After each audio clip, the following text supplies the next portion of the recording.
He's really slow. Toronto is a very good football team. East Liverpool is a good football team.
Good evening and welcome to Big Z Sports presentation of high school football playoffs. Tonight, the Tuscarawas Insurance Agency, Novellus, DAC Vitamins and Minerals, and TMK Valley Propane presents the Rock Hill Redmen versus the Garaway Pirates in this Division 6 Region 23 Week 1 playoff on the Hill in Sugarcreek. Tonight's game is also brought to you by First National Bank of Denison, the Calebville Real Estate Team, Wood Electric, and Keim Home Center. Now, let's head to the Hartzler's Quality Housing Mobile Studio for the best coverage of high school football with Joe Geckler, Robbie Anderson, and Ryan McClelland.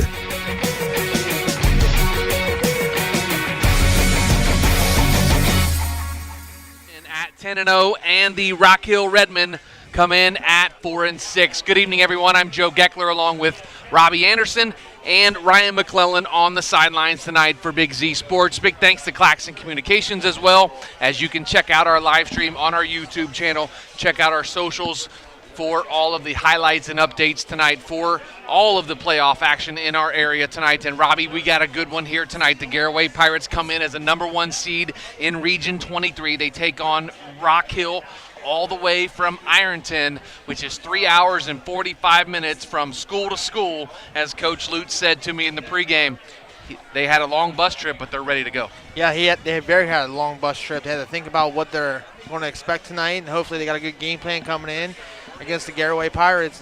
They got their hands full tonight, I know that. The Garaway Pirates, of course, last year lost to Perry in the regional semifinals, 27-17, up at Solon High School. And Rock Hill, they lost to Loudonville, 40-7 in the first round last year. This is their first playoff appearance other than last year since 2007. Of course, Garaway is a perennial playoff team, and they are here every week of the playoffs and of every year. But this year, a little different for them. The number 1 seed in Region 23. First time this program's ever been a number 1 seed in the playoffs. A lot of expectations to live up to here in Division 6, but Garaway, Coach Wallach, they're ready to go. Yeah, that's a big accomplishment for the Garaway Pirates. Having a number 1 seed, get 2 home games the first 2 weeks of the playoffs, so you know you're going to have a lower seed, but the seeds don't really matter, is what I was told earlier. Any given Friday, it's a great atmosphere here, great games going to happen. Rock Hill comes in 3 hours and 45 minutes away, and hopefully they're ready to play. Absolutely. Again, coming up at 7 o'clock, we'll have kickoff of our game between Garaway and Rock Hill. But first, we're going to head off to our In the Huddle segments with our Rock Hill head coach, Mark Lutz. That's coming up. You're listening to Big Z Sports right here on Z Country 99.9. The First National Bank of Denison appreciates the hard work and dedication area athletes exhibit to be the best they can be for their team. We follow that same philosophy with our customers, working hard to build personal relationships and making our services convenient. The First National Bank of Denison's community involvement is important to us, and we love supporting our local schools. The First National Bank of Denison, with offices in Denison, Dover, Jeanette Hutton, South Broadway, and Schunbrunn in New Philadelphia. We have our roots where others have their branches. Member FDIC, Equal Housing Lender. Calling all princesses and princes, superheroes, zombies, and all the other kids in costume. You're invited to Trunk or Treat on Saturday, October 28th from 6:30 to 8:30 at the Novellus plant at 7319 Newport Road, Southeast in Yorksville. Stop out for lots of candy, an appearance by Can Man, and there'll be a special treat at 8:30. So come on out to Novellus's plant at 7319 Newport Road, Southeast in Yorksville for their Trunk or Treat Saturday, October 28th from 6:30 to 8:30. Fell can sell. When you choose the Caleb Fell Real Estate Team, you can count on local expertise, terrific communication, an expert negotiator on your side, and detail-oriented service throughout the process. Real estate does not have to be difficult or stressful. Choose a team that will make the process quick, easy, and professional start to finish. Whether you are ready to buy or ready to sell, make sure you call Caleb Fell with the Caleb Fell Real Estate Team. Hi, I'm Zach Motice with the Tuscarawas Insurance Agency. For all your auto, home, farm, and business insurance needs, contact our team at the Tuscarawas Insurance Agency or stop in and see us at one of our 3 locations in Sugarcreek, Strasburg, and downtown New Philadelphia, providing excellent service to the Tuscarawas Valley since 1885. Everyone here at the Tuscarawas Insurance Agency would like to wish all area athletes and teams good luck.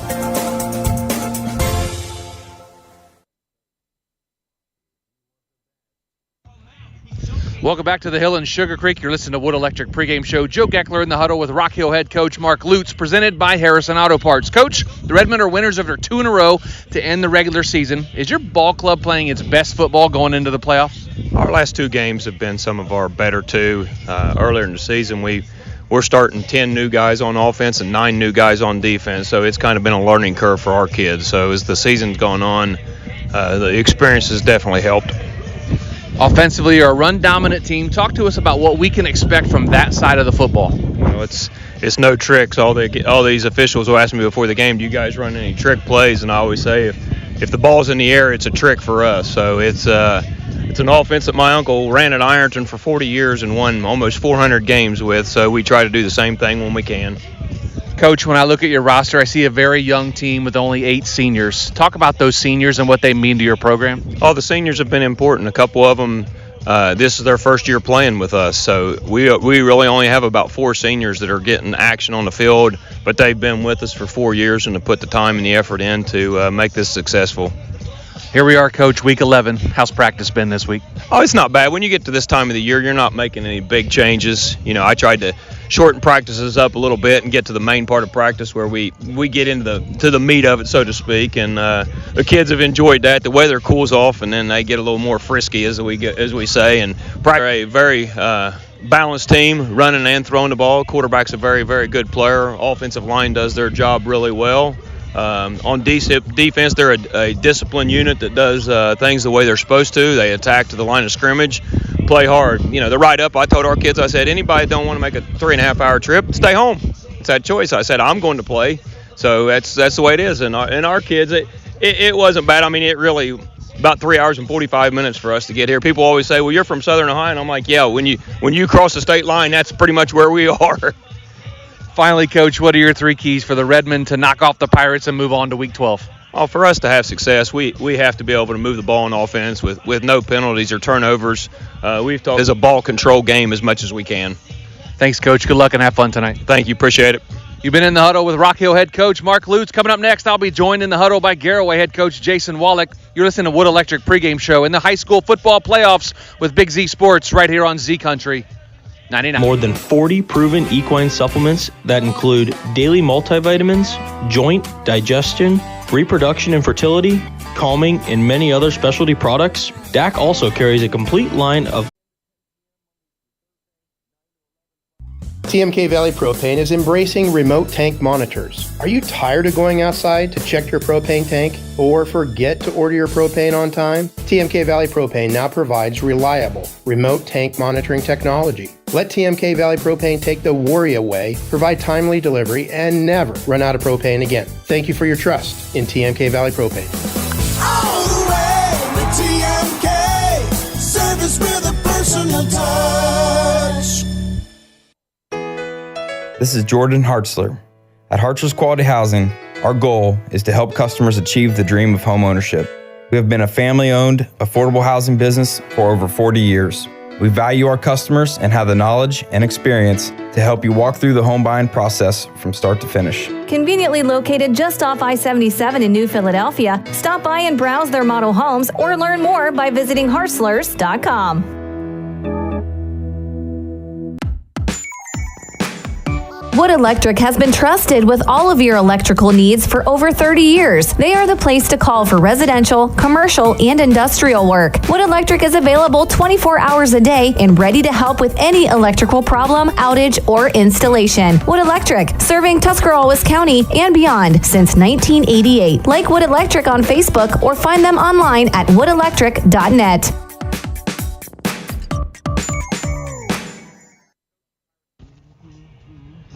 Welcome back to the Hill and Sugarcreek. You're listening to Wood Electric pregame show. Joe Geckler in the huddle with Garaway head coach Jason Wallach, presented by Harrison Auto Parts. Coach, your Pirates knocked off Ridgewood last week 35-13. Looking back, how do you feel your team played? I thought we played really well. We got out to the early start. The penalties were very uncharacteristic of us. A lot of penalty yards, over 100 yards in penalties, that hopefully we have cleaned up. And but other than that, I thought offensively played well, defensively played really well. And special teams played well, even though we had the punt return callback. Other than that, I think, but that's, one of those penalties that we talked about. So, I think we played okay. Coach, with last week's win, your program just finished 3 consecutive undefeated regular seasons and 30 straight wins in the regular season. Talk about that and what it means to you and your program. Well, it means a lot. It just shows all the hard work and dedication that these kids have, made the last 3 years and beyond. I mean, you look back, even the year before that, these seniors were 5-1 in a shortened COVID season. So they're 35-1 in 4 years, which is pretty darn good to have 35 wins and you had a shortened season, when they were freshmen. So it does. It means a lot. These guys really work their tails off. They're spoiled, by a great community, by a great administration, and it's I don't even know the word to say, but it's they do that because they get all the extra support. I mean, it's not the only reason they do it, because they love the game of football. But if we're not putting that type of product out on the field, we're probably not getting that kind of support as well. So it kind of goes hand in hand. So it means a lot. It just lets them know that it's worth every minute that they commit themselves. The road to Canton, the second season starts tonight. How's practice been this week? We didn't have a real good week of practice, to be honest. It's a little frustrating, especially when you're playing in week 11. We talked to them the last couple of days about, that's how we've been the last 3 years. And in the last 3 years or 4 years we've been in the prime, then we continue to practice the way we practice. But if we want to reach our ultimate goal, as Coach Elmore said in practice yesterday, of raising that trophy in Canton, Ohio, then we got to have better weeks of practice. Coach, the Rock Hill Redmen staying in your way from moving to week 12. What do you know about them? What do you expect from them here tonight? Run, probably some more run, and then probably a little bit more. Did I mention run? They're going to run the ball. They're a well-coached team. They're big. They're physical. Got a really nice running back in number 7. They don't throw the ball much at all. I think they've only thrown for 120 yards on the year. So about 3 or 4 passes per game. So we got to be disciplined in the secondary. So when they do throw, they can't go over top of us. But we know that they're going to come out. They're going to try to pound the football, and we got to stop it. Finally, Coach, what are your 3 keys for the Pirates to defend the Hill and get one last home game for these seniors next week? Well, we can't allow them to have long drives. I feel that we're a better offensive team than they are a defensive team. So we got to get that ball back for our offense so we can put points on the board. Offensively, finish drives, and special teams continue to win the field position battle. Thanks, Coach. Good luck and have fun. Appreciate it. Thanks, Joe. You've been in the Huddle with Garaway head coach Jason Wallach. Coming up next, starting lineups and kickoff between the Redmen and Pirates right here with Big Z Sports and on Z Country 99.9. In the rolling hills of Holmes County, we tend to do things a bit differently. At Kime, we're in the business of uncommon experiences, and we're here to care for your project like we care for our own. We believe that quality matters and want to help you get it right the first time, because your project deserves it. So visit Kime Home Center, your source and destination for all things home, building, and woodworking. Kime, built on trust since 1911. Would you like a delicious, tender, and juicy smoked turkey or ham on your Thanksgiving Day table? All you have to do is call or stop by Sugar Valley Meats and pre-order them today. Sugar Valley Meats also has steaks, chops, cheese, grab-and-go cooked meats, local farm fresh eggs, and other great items in stock. Sugar Valley Meats off State Route 39 is on Dutch Valley Drive near Sugarcreek. Get your turkey and ham orders in today. Go to sugarvalleymeats.com for more information. Hey there, football fans. For over 60 years, Hampshire Insurance has been a cornerstone of the Sugarcreek community. We specialize in home, auto, life, commercial, and farm insurance. With our friendly and efficient service, you can rest easy knowing Hampshire Insurance is providing a path forward when the unthinkable happens. Give us a call at 330-852-4087. Hampshire Insurance, proud supporters of high school sports and your trusted neighbors in Sugarcreek. Hey football fans, are you ready to cheer on your local team in the playoffs? Hi, this is Bethany Peters and Chet Peters from the Peters Team Realtors and Auctioneers with Keller Williams. And we're here to show our support. Whether you're buying, selling, or just looking for your dream home, our team has got you covered. We're not just passionate about real estate, we're passionate about our community. So join us in rallying behind our team as they dominate the field. Go team. Go Peters Team Realtors and Auctioneers. We're here to coach you.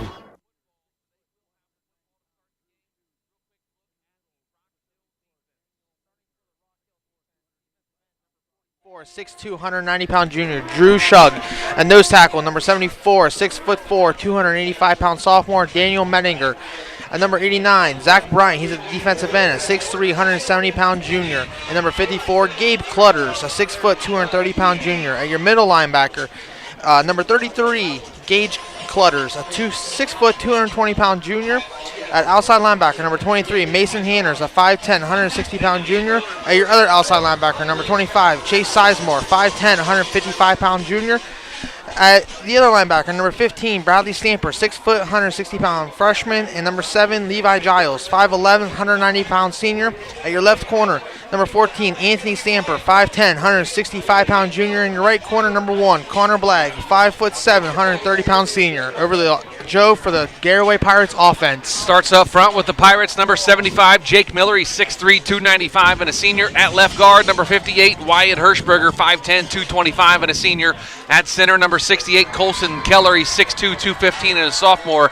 Your right guard, number 73, Bryce Yoder. He's 6 foot, 255, and a junior. And at right tackle, number 52, Cooper McDougal. He's 6'2", 245, and a senior. Quarterback is the junior, number 9, Brady Geibel, 6'4", 215. Running back, number 30, Dylan Sunland, 5'6", 150, and a junior.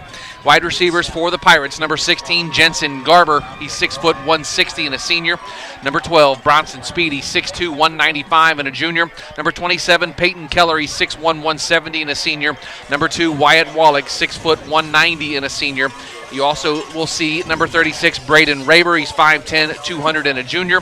And, of course, on the diesel package tonight, you'll see number 8, Jackson Reifenschneider. He will come in to play the fullback. He's number 8, and he's 6'3", 240, and a senior. Your kicker, Gio Colon. He's 5'6", 175, and a junior. And your punter is number 11, Jace Wallach. He's 5'10", 205, and a junior. Again up front, Miller, Hirschberger, Keller, Yoder, McDougal. Geibel at quarterback, Stunlin at running back. Your wide receivers are Garber, Speedy, Keller, and Wallach.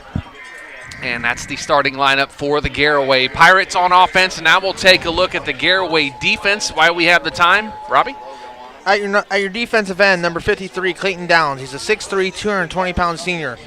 And nose tackle, number 58, Wyatt Hirschberger, 5'10", 225-pound senior. And at the defensive end, number 8, Jackson Reifenschneider, a 6'3", 240-pound senior. At your middle linebacker, number 2, Wyatt Wallach, a 6 foot, 185-pound senior. At your outside linebacker, number 27, Peyton Keller, 6 foot, 170-pound senior. And your other outside linebacker, number 11, Jace Wallach, 5'10", 205-pound junior. Starting at your right corner, number 23, Micah Yoder, a 5'10", 180-pound junior. At your left corner, number 16, Jensen Garber, a 6 foot, 160-pound senior. And at your strong safety, number 12, Bronson Speedy, a 6'2", 195-pound junior. At your free safety, Cam Gazboda, a 6 foot 2, 170-pound junior. And number 5, at your free safety, Ethan Kimball, a 5'9", 175-pound senior.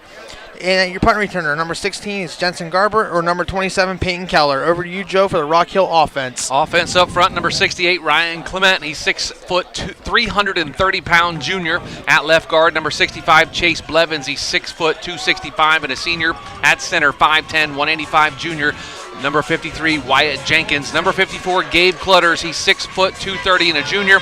And at right tackle is number 74, Daniel Medinger. He is 6'4", 285, and a sophomore. Quarterback, number 9, Dolan Cox. He's 5'10", 140, and a sophomore. Your running backs, number 7, Levi Giles. He's 5'11", 190, and a senior. Number 36, Gage Clutters. He's 6 foot, 220, and a junior. And number 14, Anthony Stamper. He's 5'10", 165, and a junior. The tight ends, number 83, Cameron Stevens. He's 6'2", 175, and a senior. And number 44, Drew Shug. He's 6'2", 190. And a junior. That's your starting lineups for both teams. Kickoff coming up. Big thanks to Cartoons, your automotive accessory headquarters in New Philadelphia. And this regional game is underway. A low line drive kick going to take a bounce and go out of bounds. And the Garaway Pirates will have it with great field position to start their first drive of the game. That's exactly what Garaway needed. They're starting out at their, 35-yard line. Coach Wallach's loving that right now, coming out here. Hopefully might take a shot first play. He got good field position. Head down to the sidelines real quick. Bring in Ryan McClellan. Ryan, atmosphere down there on the sidelines. This trip to the sidelines brought to you by Dr. Nathan Springer. Oh, the atmosphere is amazing in here up at the hill. It's always amazing here. I'm so grateful to be with you guys again up here. It's amazing. We appreciate you being here tonight again. Ryan on the sidelines all night.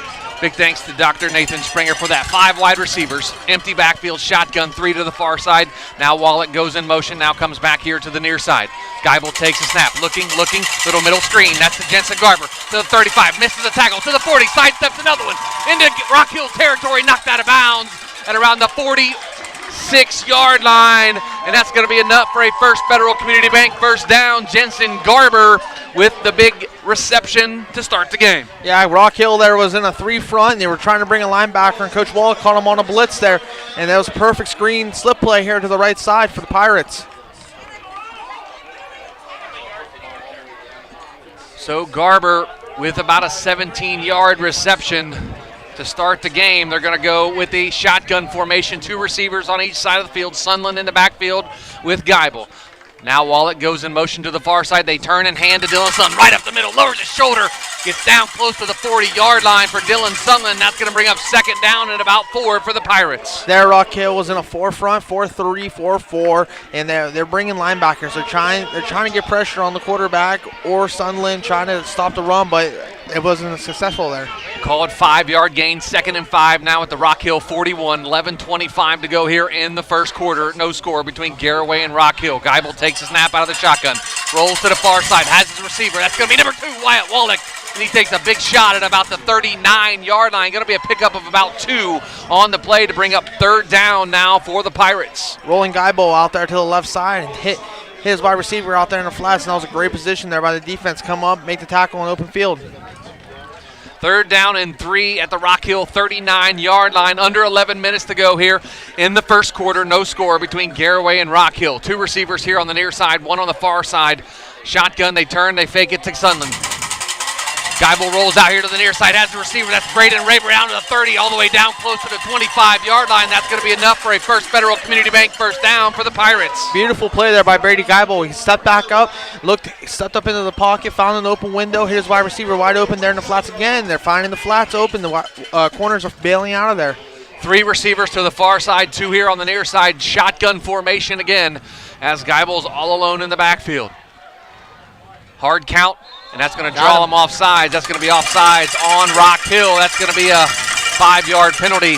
Remain first down. So 1st and 5 now for the Garaway Pirates. Easy penalty. Coach Wallach loves that. 1st and 5, easier play call now for him. Same formation, 5 wide receivers, 3 on the far side, 2 here on the near side. Empty backfield with Geibel in the shotgun. Geibel takes a snap, drops back, looking, gets some pressure, throws it over the middle screen to Wyatt Wallach, up to the 15, sidesteps and breaks out of a tackle down close to the 5-yard line. And that's going to be another First Federal Community Bank first down. And here comes the diesel package as Jackson Reifenschneider checks in. That's how you beat an aggressive defense there. They want to blitz. You throw screens all day long. And it's worked out for perfection here in the first drive. 10:24 to go here, first quarter between Garaway and Rock Hill. No score. Garaway has it 1st and goal with the 5 inside the Jeff Wallach LLC red zone. Again, the diesel package, Reifenschneider, Wallach, and Sunland dots the triple stacked eye with Geibel under center. Takes a snap, turns and hands to Sunland off the left side. Walks into the end zone, touchdown, Brady. Dylan Sunland from 5 yards out. The Pirates lead 6-0. Couldn't have drawn up a better first drive there for the Garaway Pirates. They executed to perfection there. That was a great first drive. 65-yard drive capped off by a 5-yard touchdown run from Dylan Sunland gives the Pirates a 6-0 lead with 10:03 to go here in the first quarter. And now Gio Colon on for the extra point. He is 38 of 43 on extra points this year for the Pirates. Geibel the holder, the snap, the hold, the kick. It is up and it is good. And the Pirates now lead 7-0. Timeout on the field. Back after this with Big Z Sports. This is Carly Mills. At First Federal Community Bank, our mission is to empower the financial well-being of our community one person at a time. Through integrity and quality, we earn the trust of our customers and exceed their expectations. First Federal Community Bank, investing in our community since 1898. Serving your banking needs in Dover, New Philadelphia, Yorksville, Sugarcreek, Berlin, and Mount Hope. First Federal Community Bank, member FDIC. Is your vehicle banged up? Do you want fast, professional service to get you back on the road? This is Garrett Jacobs with AutoWorks Collision Center. We service cars, trucks, SUVs, and even semi-trucks and RVs. Whether you need auto glass replacement, paintless dent repair, assistance with warranty and insurance, or just a free estimate, AutoWorks has you covered. We even offer alignments for your heavy-duty vehicles like buses, motorhomes, and semis with our state-of-the-art Hunter alignment system. Call 330-878-4223. Open Monday through Friday, 8 to 5. Let AutoWorks of Strasburg work for you.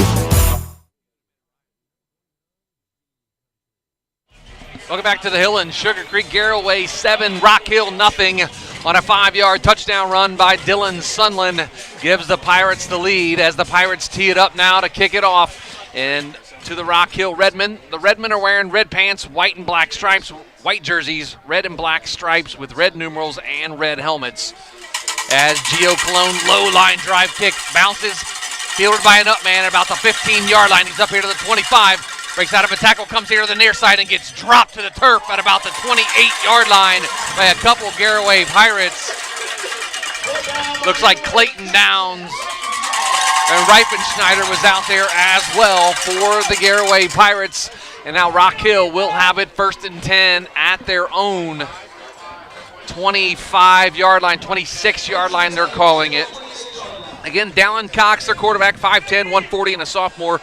Levi Giles, number 7, 5'11", 190, and a senior. They come out in a full house backfield.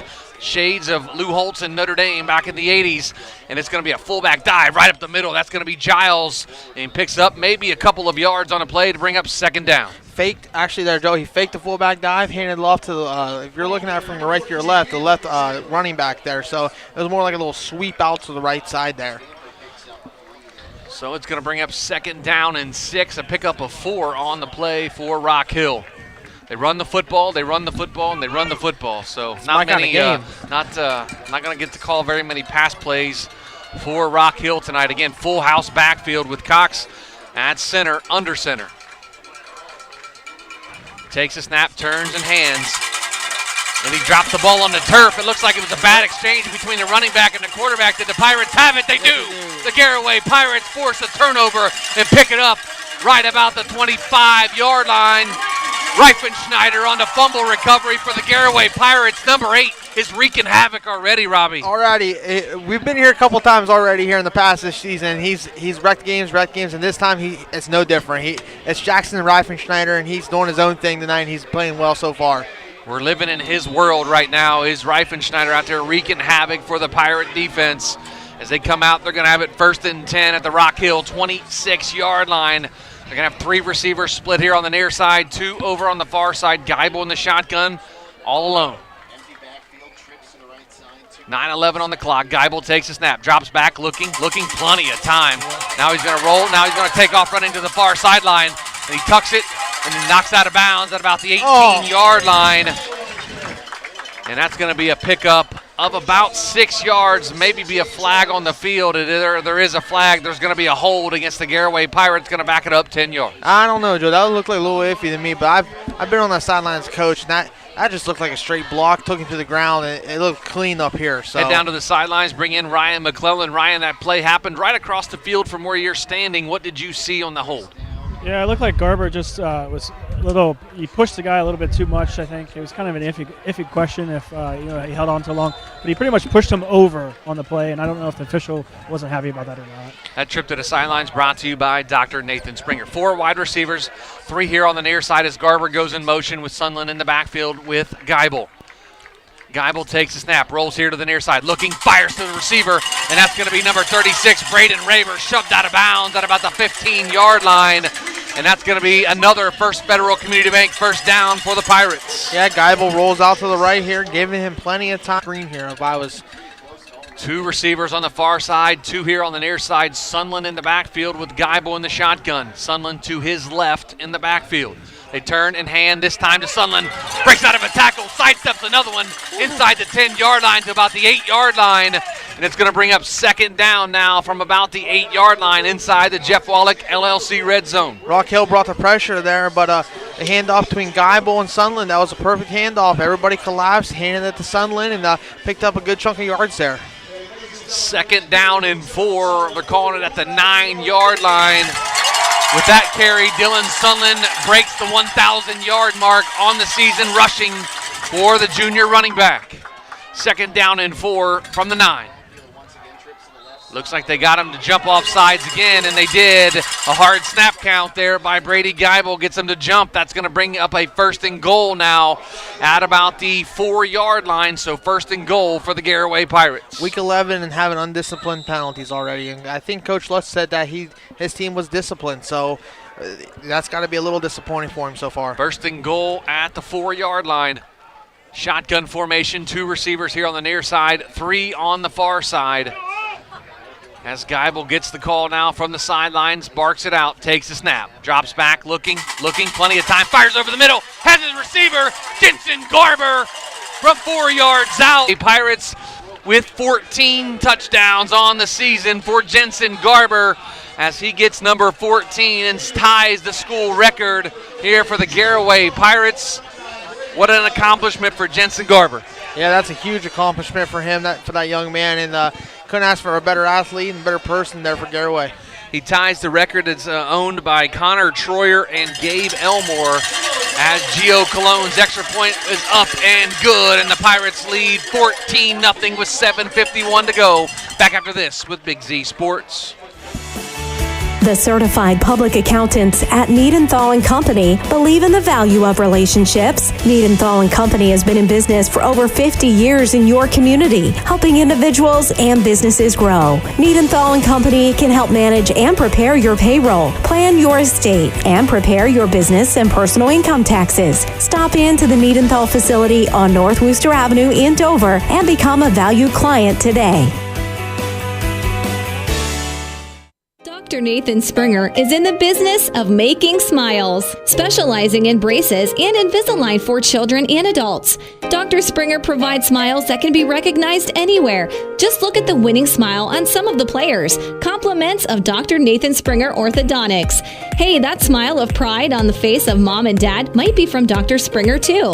Dr. Nathan Springer Orthodontics in the business of making smiles at 107 Ray Avenue Northeast in New Philadelphia.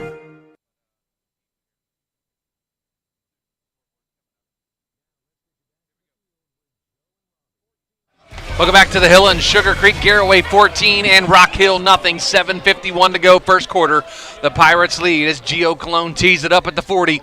Puts his right leg into it. A high kick. Going to bounce at about the 5 and go out of bounds.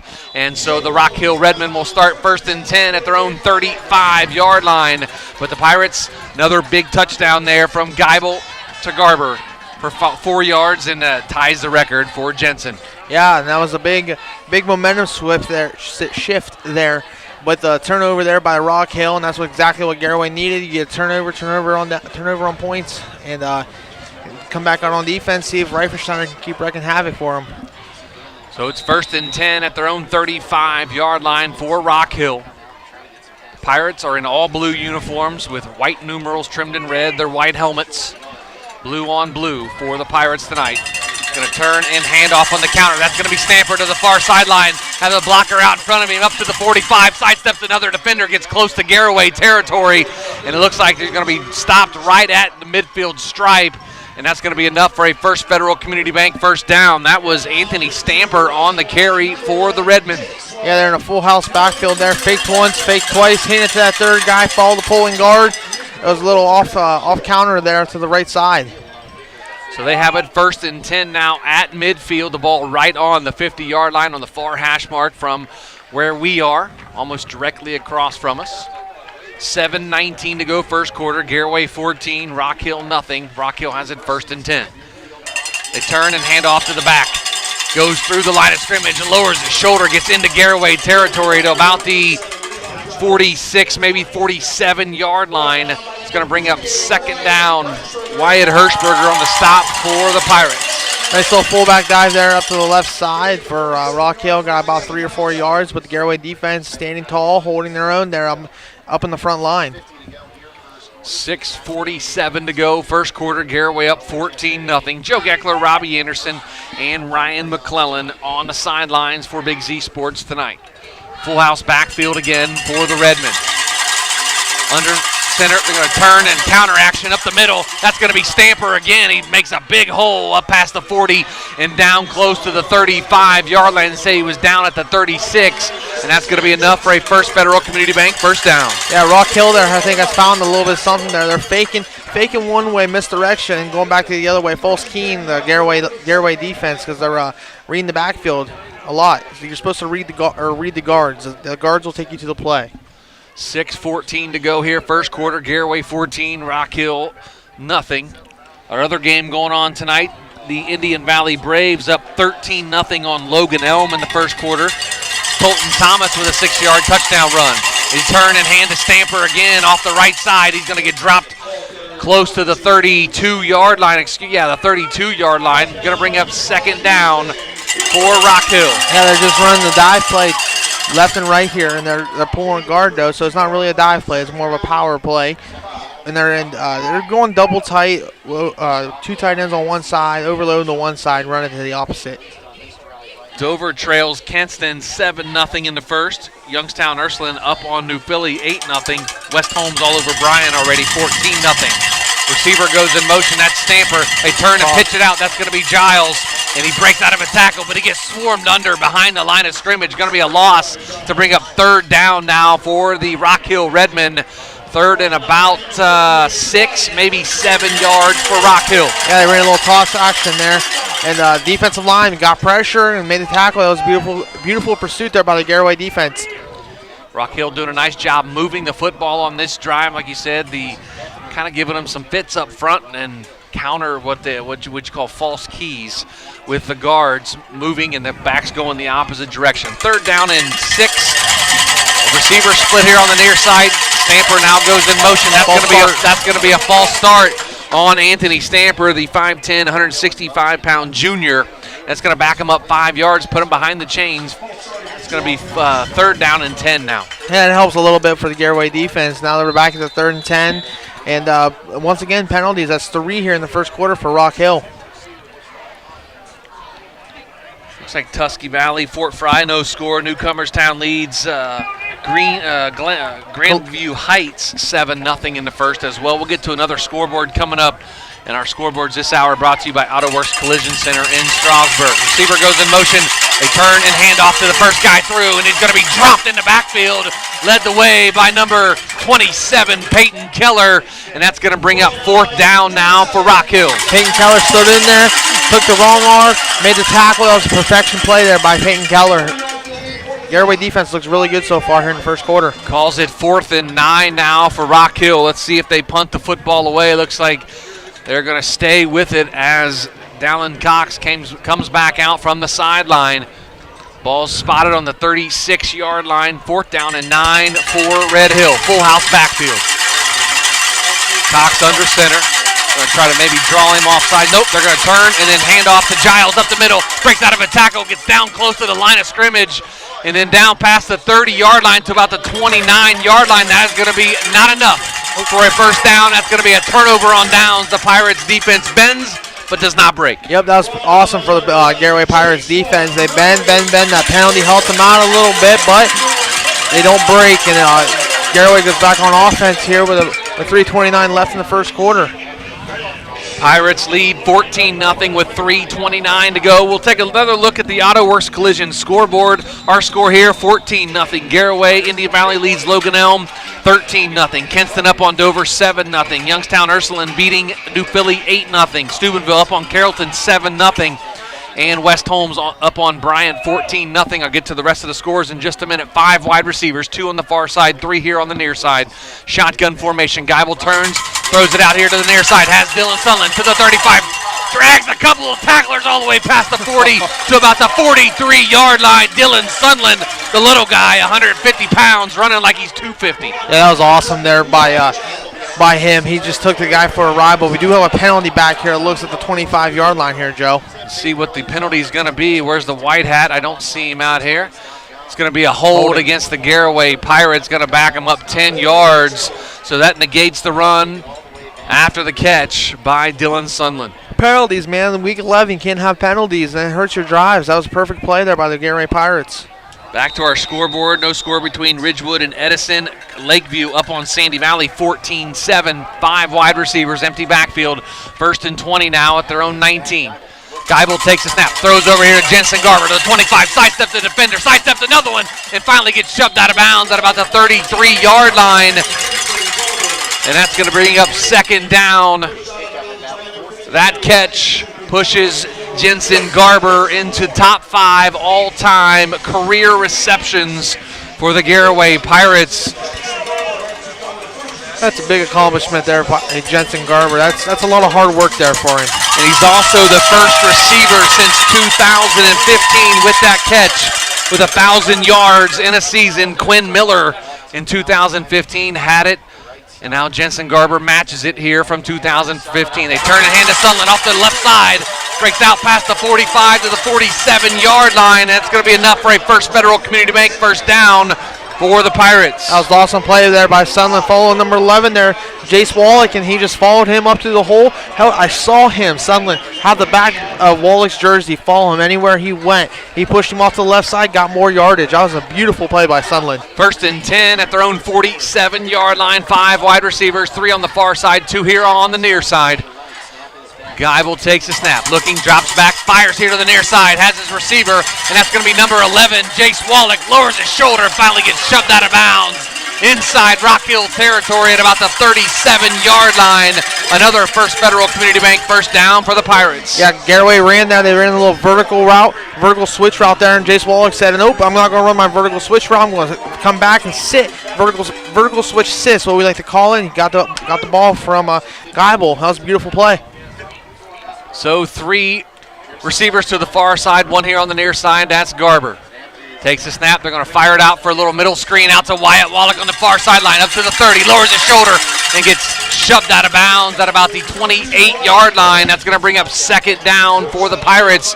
Nice pitch and catch from Geibel to Wallach. Yeah, the bubble play there by Garaway, and I'll give Peyton Keller a heck of a lot of credit there. He just pancaked his kid and gave the wide receiver plenty of room to run there. That was a beautiful play by him. Second down and 1 now from the Rock Hill 28-yard line. 2:34 to go here. First quarter, Garaway leads 14-0. 3 receivers here on the near side, 1 on the far side. Sunland in the backfield with Geibel. Geibel calls Wallach in motion. He goes across to the far side, turns and hands to Sunland. And he'll pick up the first down, a gain of about 3 or 4 by Dylan Sunland, a First Federal Community Bank first down for the Pirates. Nice little dive action there. Just gave the ball here. Said, hey, give me 2 or 3 yards. Let me pick up that first down, and that's what he did. 2:28 to go now in the first quarter. First and 10 for the Garaway Pirates at the 25-yard line.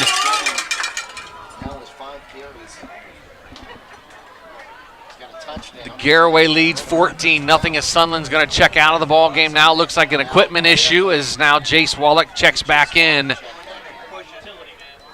Shotgun. Takes a snap. Looking. Plenty of time. Still looking. Rolls to the far sideline. Turns. Throws down the sideline. And that's going to be incomplete, out of bounds. Jensen Garber wanting a flag on the play, but no flag thrown. Going to be incomplete to bring up second. Second down and 10 now at the Rock Hill 25-yard line. 2 minutes, 9 seconds to go here in the first quarter. Garaway up 14-0. 3 receivers here on the near side, 1 on the far side. Sunland back in the game. They turn and hand to Sunland. Nope, that's going to be a Geibel keeper off the left side, down past the 20 to about the 18-yard line. And that's going to bring up third down now. He gives the ball to Sunland. Defensive end stays there. Geibel keeps the ball. 1:45 to go here, first quarter. Third down and 4 now at the Rock Hill 19-yard line, so it's inside the Jeff Wallach LLC red zone. Shotgun formation bunch here to the near side. There's 3 receivers, and now a receiver comes in motion. That's going to be Jensen Garber on the jet sweep. It's up to the 20, to the 15, 10-5, touchdown, and there's the record. Jensen Garber now has the all-time single season. Looks like there is a flag that's going to be negated. Another holding penalty on the Garaway Pirates. Negates Jensen Garber's touchdown, record-breaking touchdown for the Pirates. Going to be a hold, back him up, going to bring up third down and 14 now. Flag thrown way back at around the 22-yard line. So nice little pop pass there from Geibel to Garber. And that would have been 6, but the penalty backs it up. Yeah, penalties here in the first quarter. I think we got 5 total between both teams here, and you can't have that with Week 11 in the books. You're Week 1 of playoffs. 1:24 to go here, first quarter. Third down and 15 now, all the way back to the 30-yard line. 5 wide receivers, 2 here on the near side, 3 on the far side. Tried to get a hard count there. They're trying to get the Redmen to jump again, to no avail. Geibel gets a call now. He takes a snap. Drops back, looking, fires over here to the near sideline. In and out of the hand. There comes another flag coming in. That's going to be pass interference. That was intended for Jensen Garber. Hit way early on the play. That's going to be an automatic first down and a pass interference. Yeah, that was way early there before the ball even got to him. I think the Red Hill Red Hill guys know who they're going to go to try to get this record. Yeah, Rock Hill got there just Rock a little early there on Jensen Garber. That's going to be an automatic first down, a First Federal Community Bank first down for the Pirates. Big thanks to our streaming sponsors tonight, DAC Vitamins and Minerals, Novellus receivers here on the near side. They called it not a automatic first down. It's going to be 3rd down and 2. They're calling it on the scoreboard. The officials must have called illegal contact maybe before the ball was thrown. I'm not sure what the penalty was. No, I don't know why it's not an automatic first down, though. Yeah, I mean, I've never seen that before. Usually Sunland takes the handoff up the middle, lowers his shoulder inside the 5-yard line. That's the first down. A First Federal Community Bank first down for the Pirates. 1st and goal now at the 3-yard line for Garaway. Sunland says, no problem, Coach. I'll get the first down and lay the boom there on your defensive cornerback there. That was a great run by Sunland there. Woo! Looks like the Diesel package is going to stay on the sidelines for the time being. They have it 1st and goal at the 4-yard line. 2 receivers go out to the far side, and we have a receiver here on the near side. Make that 3 receivers now on the far side with Sunland to the left of Geibel in the shotgun. Takes a snap, and it's a bad snap. Picks it up, takes off running. He's just going to drop to the ground there at about the 15-yard line, and that's going to bring up 2nd down now. A bad snap from the center, Colson Keller to Brady Geibel. Geibel did the smart thing to just fall on it and live to play another down. Yep, that's what they teach the quarterbacks. You get a full fumble there, fumble snap, you just grab it, lay down, and like you said, live to see another day. Under 20 seconds to go here, first quarter. Garaway leads 14-0. 3 receivers on the far side, 2 here on the near side. Geibel in the shotgun. Takes a snap, drops back, looking. Plenty of time, fires over the middle, has his receiver, touchdown for the Garaway Pirates. Number 27, Peyton Keller from 13 yards out. The Pirates lead 20-0. Brady Geibel went through all his progressions there, found that 3rd wide receiver across the middle of the field, and beautiful throw by. He's 40 of 45 on the season in extra points. 2 for 2 tonight, trying to make it 3 for 3 as Brady Geibel is the holder. The snap, the hold, the kick, it is up, and it is perfect. 21-0. Garaway leads Rock Hill. There's a timeout on the field, a Cush Financial Group timeout. We'll keep it right here, though, and go down our AutoWorks Collision scoreboard. Our score again, 21-0 Garaway. Indian Valley leads Logan Elm 13-7. Kenston up on Dover 10-0. Ursuline leads New Philly 8-0 in the first. Steubenville leads Carrollton 7-0. Bryan has tied it up on West Holmes, tied at 14. No score between Ridgewood and Edison. Lakeview leads Sandy Valley 14-13. South Range Fairless, no score. Harrison Central, they lead Triway 14-0. Tusky Valley Fort Fry tied at 7. Grandview Heights and Newcomerstown, the Trojans lead 7-0. Malvern up on Southern 7-0.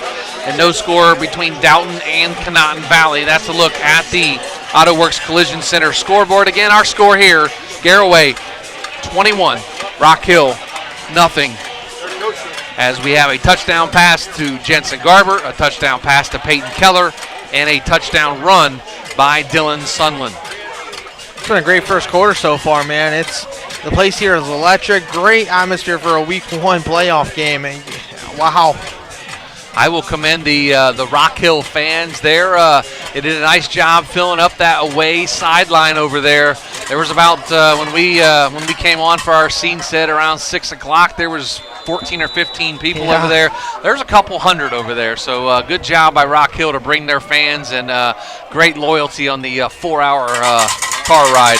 Low line drive kick going to be fielded. Nope, going to go out of bounds. I thought he was going to pick it up at about the 5-yard line, but he let it go and it went out of bounds. And they're going to have it 1st and 10 on the 35-yard line. Head down to the sidelines with Ryan McClellan. And Ryan, the Garaway Pirates, had a bad snap. They overcame it and got into the end zone. Yeah, I'm not sure if you guys noticed or not. There's been a fine mist since the very, very beginning of the kickoff. And I don't know if that has an effect at all on this turf. You know, it gets kind of slippery sometimes. But, yeah, Garaway did a nicely job getting the ball in the end zone. You know, Geibel had a very smooth progression as he was looking down at all his options. And, you know, he's had plenty of time, so you have to give it up for that offensive line, protecting him all night.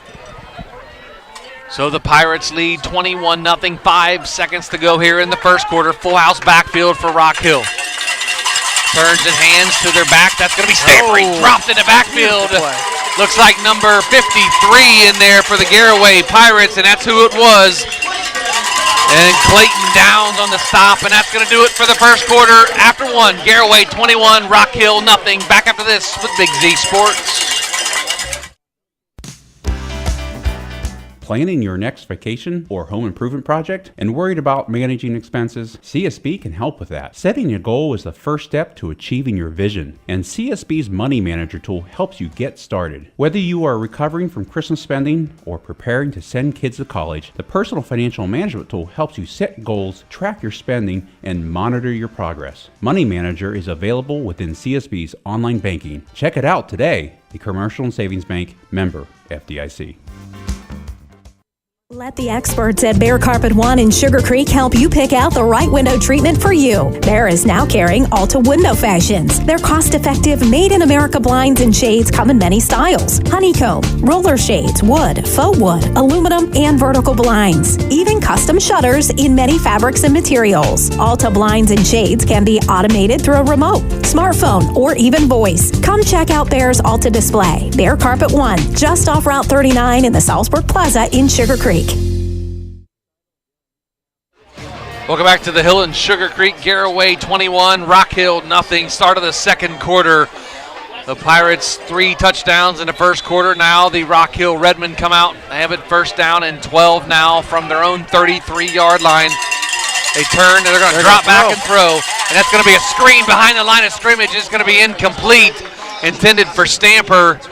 And Clayton Downs was there to say, nope, not completing that pass tonight. No, that was, I thought you said they didn't throw, Joe. That was their 1 or 2 throws. Oh, yeah, 1 or 2 throws of the night. Yep, but hey, they tried to call a screen there, and the defensive line got all the pressure there up the middle there. And I have a feeling, Joe, they're going to pick one of those off here tonight.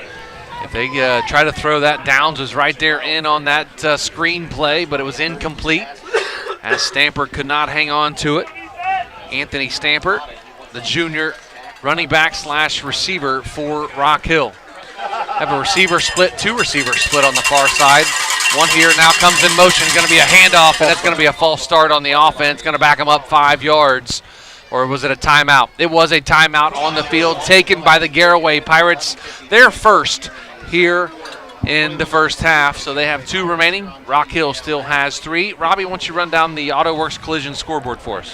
So Indian Valley leads Logan Elm 13-7 in the second quarter. A 6-yard touchdown run by Colton Thomas. Kenston's up 10-0 on Dover in the first quarter. Youngstown Ursuline up 8-0 on New Philly. Steubenville up 7-0 on Carrollton. We have a tie ball game out West Holmes 14-all. Edison and Ridgewood are tied in the second quarter. Sandy Valley trails Cortland Lakeview 14-13 in the second.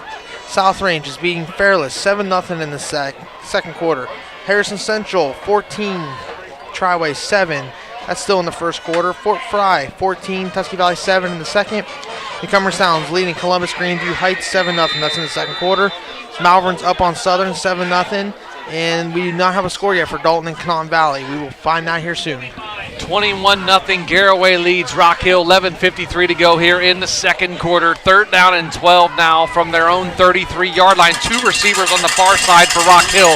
2 backs in the backfield. Stops back. He fires it, and he is incomplete. Overshoots his receiver by a good 5 yards.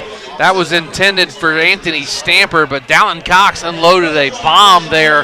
Nice throw there by the 5'10 sophomore. That was a good throw there for a running team. You probably don't practice that a lot, and you don't do that a lot in practice, but that was a beautiful ball there by him. So number 2, Landon Rose, back to punt the football away. Looks like Wyatt Wallach and Jensen Garber back to return the punt. Landon Rose, the 5'7", 150-pound senior punter for Rock Hill. Again, Garber and Wyatt Wallach back deep in their own territory to return this punt. 4th and 12 at their own 33-yard line. It is going to be a fake here to the near side as he takes off running. He's going to get shoved out of bounds by 27, Peyton Keller, and that's going to be a turnover on downs. And the Pirates will have great field position at about their 31-yard line. They try to get a little bit of momentum back, try to get that first down as much as they could, but Garaway figured it out. Hey, they're going to run a fake here, and they didn't get much. And turnover on downs, Garaway ball here up 21-0. So the Pirates lead 21-0, 11:42 to go here in the first half. As the Pirates come out in their traditional shotgun formation. 3 receivers here on the near side, 1 on the far side. Sunland in the backfield with Geibel. They turn and hand to Sunland here on the near side to the 30. Breaks out of a tackle to the 20, 10, 5. Touchdown, Dylan Sunland from 31 yards out. The Pirates lead 27-0. Just gave the ball out there to an outside zone play to Sunland, and Sunland looked fast there. But he did not get touched until 10, 15 yards down the field by anybody. That's kudos to the offensive line. They are doing their job very well tonight. 2 touchdowns on the night for Dylan Sunland. That gives him 19 on the season. Over 1,000 yards and 19 touchdowns for Dylan Sunland, only a junior, having a good year. Yeah, that's you got one more year to go. Just keep patting the stats there and getting better each week. Gio Colon on for the extra point, the snap, the hold, the kick. It is up, and it is good. And the Pirates lead 28-0 with 11:35 to go here in the first half. Head down to the sidelines and bring in Ryan McClellan. Ryan, that was just a handoff out of the shotgun, and Sunland took it down the sidelines essentially untouched. Yeah, Sunland does a nice job following his blocks. He watches his lineman push the defenders back, and he opens that hole up, and he just lets it go. So Dylan Sunland, what are you seeing down there, Ryan, from that offensive line for the Garaway Pirates? It seems like Geibel's had a really good time, or a lot of time, to throw the football here tonight. Yeah, the offensive line hasn't been really attacked at all. When you watch the Rock Hill, they don't really attack too much. And then when they do attack, the offensive line does such a great job taking that attack, and then they're just bigger and stronger. And I think that's making this score the way it is. So the Pirates have it out to a 28-0 lead. They're going to kick the football away to Rock Hill after the 31-yard touchdown run there by Dylan Sunland. 11:35 to go here in the first half as Gio Colon has it teed up at the 40-yard line. Runs up to it, right foot into it, low line drive, going to take a hop, hits the defender, and he's all the way back to the 5-yard line where he picks it up. At the 15, he's going to be dropped right there at the 15-yard line. Levi Giles was the returner there for Rock Hill. They'll have it 1st and 10 at their own 15-yard line. I think in the past 3 kicks there, Gio's been trying to get that bounce, and he keeps kicking it to the sideline. That was a perfect kick by Gio. Hit the defender, and he couldn't find it for a second. And by the time he found it, Garaway kickoff team was already down there. And, a lot of yards lost there. 11:30 to go here, first half. Garaway 28, Rock Hill nothing. 1st and 10 at their own 16-yard line. They're calling it on the scoreboard. The ball's just past the 15-yard line. Full house backfield. As Cox is under center, turns and hands on a counter reverse to his running back. He lowers his shoulder, gets out past the 20 to about the 21-yard line. Can't tell the number on that, who carried that football. Number 50, it looks like. Looks like number 50 on the carry. No, there is no 50. Sorry. Yeah, there is. There is a 50 on the field. There's just not a 50 on the roster that we have, so it's the mystery player, whoever number 50 is. Yep. They just faked it. Fake dive, faked another handoff, and went end around there to the left side. They're trying to catch Garaway off guard. It's going to be 2nd down and 6 now at their own 20-yard line. Again, full house backfield. They're going to turn and hand right up the middle to Stamper, up to the 30, lowers his shoulder. And Micah Yoder's there to drop him at about the 33-yard line. That's going to be enough for a First Federal Community Bank first down for the Garaway Pirates. Just a normal dive play there. Faked the toss, faked everything else, and just handed the dive right up the middle. Stamper did a nice job to pick up the first down for Rock Hill there, all the way out to the 35-yard line. Micah Yoder stopped that run from being bigger than it was already.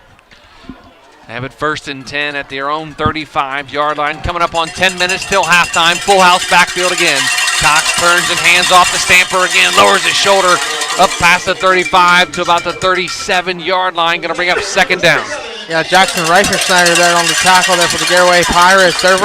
They're getting pressure on the defensive line, and the linebackers are getting up downhill fast. But you don't know where the ball's really going to go. They're going to fake here, fake there. A lot of movement in the backfield there, trying to catch you off guard. It's assignment football for the defense. Got to stay in your lanes and stay in your gap protection or your gap responsibilities, or you'll get burnt. Full house backfield again for Rock Hill. They turn hands, quick hitter right up the middle, and Garaway stuffs it out. Ethan Kimball in on the stop for the Pirates. Reifenschneider in there as well, as the Pirates were ready for that quick hitter from the fullback. That's a nice little dive fullback play there, and Reifenschneider's right there in the hole, did his job, and Rock Hill's got a little uphill climb here with a 3rd and long. 3rd down and 6 now from their own 37-yard line. 9:10 to go here in the first half. Garaway leads 28-0.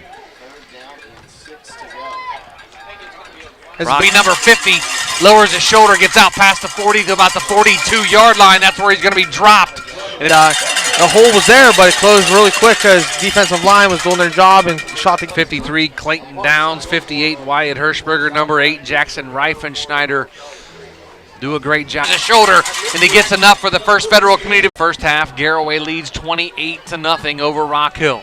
They have it 1st and 10 at their own 49-yard line. Takes the snap, drops back, going to throw it over the middle. Has his receiver in and out of the hands. Looks like it was to number 14, Anthony Stamper. That's going to be incomplete. That's their 2nd pass of the night, so they're at their quota. That we'll see if they throw any more tonight. But Coach said that they only throw 1, 2, maybe 3 times a game. Hey, whatever works for them. They want to run the ball all night, but sometimes you got to loosen it up a little bit and throw more than 3 times a game. The quarterback, Dallin Cox, is 17 of 35 coming into the game this year. He's already thrown 3 times, so that's kind of their average. I think Geibel has almost 30 passes already tonight. He may. 2nd down and 10 at their own 49. They're going to quick little hitter off to the tailback, and he's going to get dropped at the line of scrimmage. May have lost the yard on the play. Going to bring up 3rd down now for Rock Hill. 58 Wyatt Hirschberger. And Peyton Keller in on the stop as well. Clayton Downs in there for the Garaway Pirates. 3rd down and 10 now at their own 49-yard line with 7 minutes to go here in the first half. Garaway leading 28-0. 2 receivers go split to the far side. A wing here on the near side with the back in the backfield. That's Giles. Turn and throw it out there. It's going to be a little screen set up.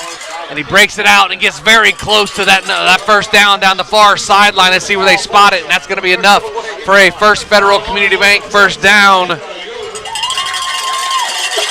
Not sure who caught that football. Couldn't pick up the number. That was a screen pass there to the wide receiver. They went trips to the left. Inside receiver went flying downfield trying to block someone. Outside receiver just took a step outside, came in, caught the screen pass, picked up the 1st down for the Rock Hill high school football team. 1st and 10 now at Garaway's 40-yard line, leading 28-0 is Garaway. Full house backfield. They turn, quick hitter up the middle again to the fullback, and he's going to get 1, maybe 2 yards. Keeps on fighting. That's Giles, and he's finally brought down at about the 35-yard line. That's going to be a pickup of about 5 for Levi Giles, the 190-pound senior. Yeah, Garaway thought they had him wrapped up and thought the whistle was going to blow, but referee's like, no, it's tackle football. You got to take him down on the ground, so they let him go and picked up more yardage. So it looks like Garaway's defense is going to have to play until the whistle actually blows. 5:53 to go here, first half. 28-0. Garaway leads Rock Hill. Rock Hill has its 2nd down and 5 at the Garaway 35. Full house, 2 backs in the backfield, a wing on the far sideline. Going to fake it, and the quarterback's going to run to the far sideline, get shoved out of bounds at about the line of scrimmage. May have lost a yard on the play, did Dallin Cox. Going to bring up 3rd down now for Rock Hill. I look like a straight QB keep, like we call it naked there. Naked left. The QB faked to the handoff and just took off to around the left side there and tried to fake everybody out. They've been going up the middle so much. and the quarterback's like, I'm just going to fake it and go out to the left. So Garaway sniffed it out and was ready for it. Garaway's getting a lot of penetration on that defensive line into the backfield, causing some problems for the Rock Hill Redmen, but they are running the football pretty well here tonight. They have it 3rd and 7 at the Garaway 37. Cox under center. Turns, gonna hand off to number 14, Stamper, breaks out of a tackle, lowers his shoulder, and gets dropped inside the 30, down to about the 28-yard line. That's gonna be enough for a First Federal Community Bank first down for the Redmen. Yeah, Dallin Cox faked to the left. He said, nope, no, I'm not gonna give it to you. Handed it to Stamper and picked up the first down there. Big play there by Rock Hill.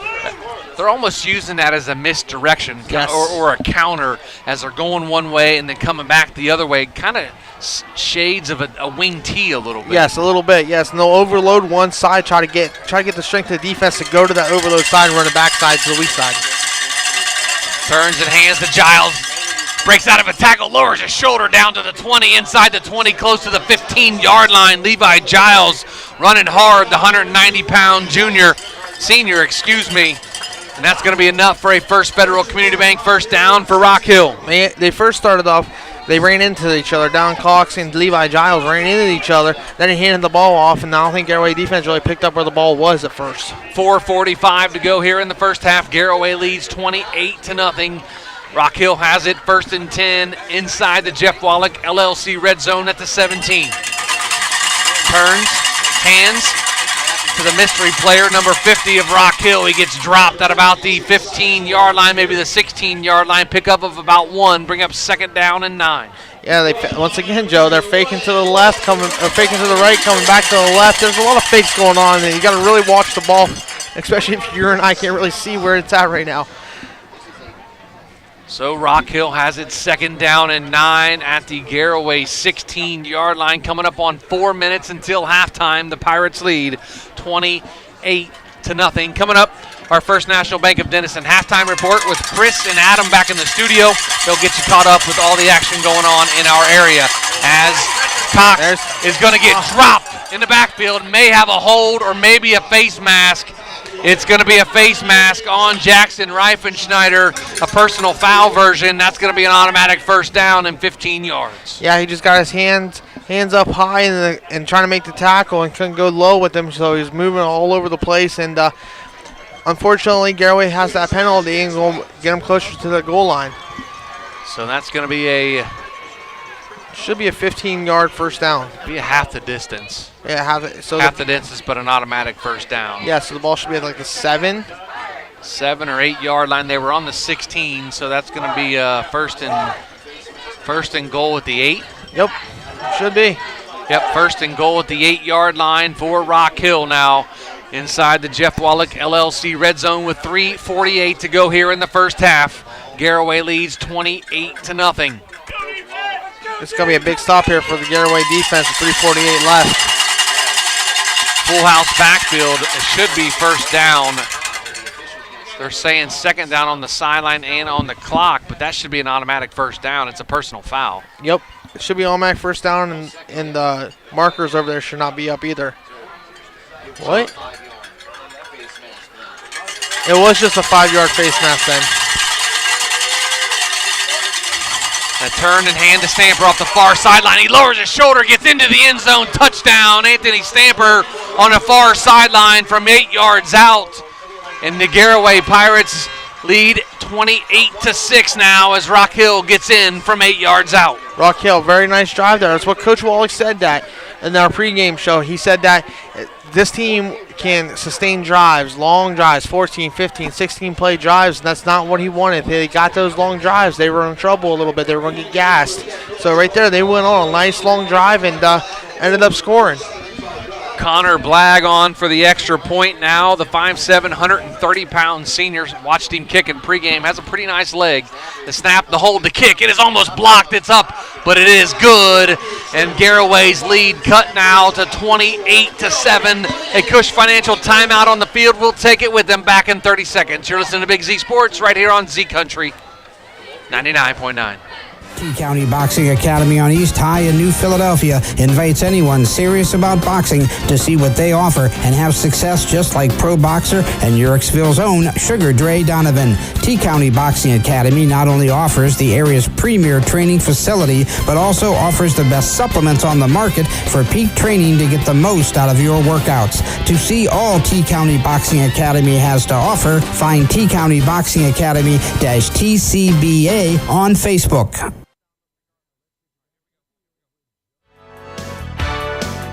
Is there anything better than high school sports? Hi, this is Dan Hosteller of Ferris Chevrolet Buick Toyota. High school sports brings out the best of our high schools and our communities, and the people at Ferris have always been behind the importance of athletics and academics. Just like we believe in the great cars and trucks that we sell and service every day. Like high school sports, we are a great tradition in the area. Ferris on the Wabash, New Philadelphia.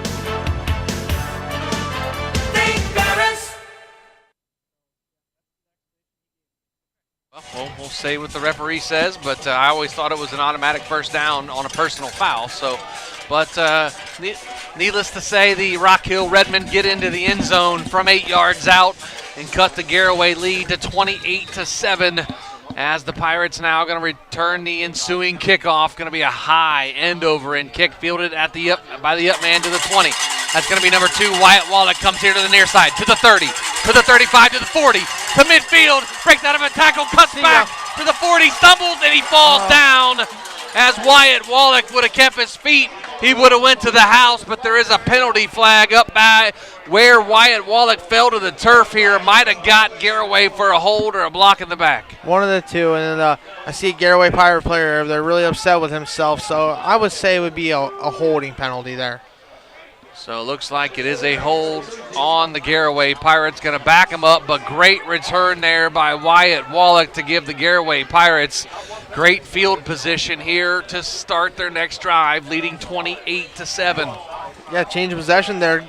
Rock Hill goes down and scores. Ensuing kickoff. Garaway takes it all the way back here to about the 41-yard line, and they're in great field position with 3:23 left in the first half. So we have 5 wide receivers, 3 on the far sideline, 2 here on the near side is Jace Wallach and Jensen Garber, Sunland, Wallach, and Keller on the far side. Geibel in the shotgun, takes a snap, looking, plenty of time. Looks, gets a little bit of pressure now, takes off, running to the far sideline, has a receiver at about the 30, and he makes the catch. That's going to be number 36, Braden Raber. That's going to be enough for a First Federal Community Bank first down for the Pirates. Brady Geibel looked through all his progressions again, and he found the wide receiver over there, and Raber was wide open there on the sidelines. No one was guarding him, so found the open man and got a first down. Braden Raber was the 5th option on that route progression. Nice job there by Geibel to get the ball out to him. He's 5'10", 200, and a junior is Braden Raber. Comes split here to the near side with Peyton Keller. Receiver or 2 on the far side with Sunland in the backfield. They turn and hand to Sunland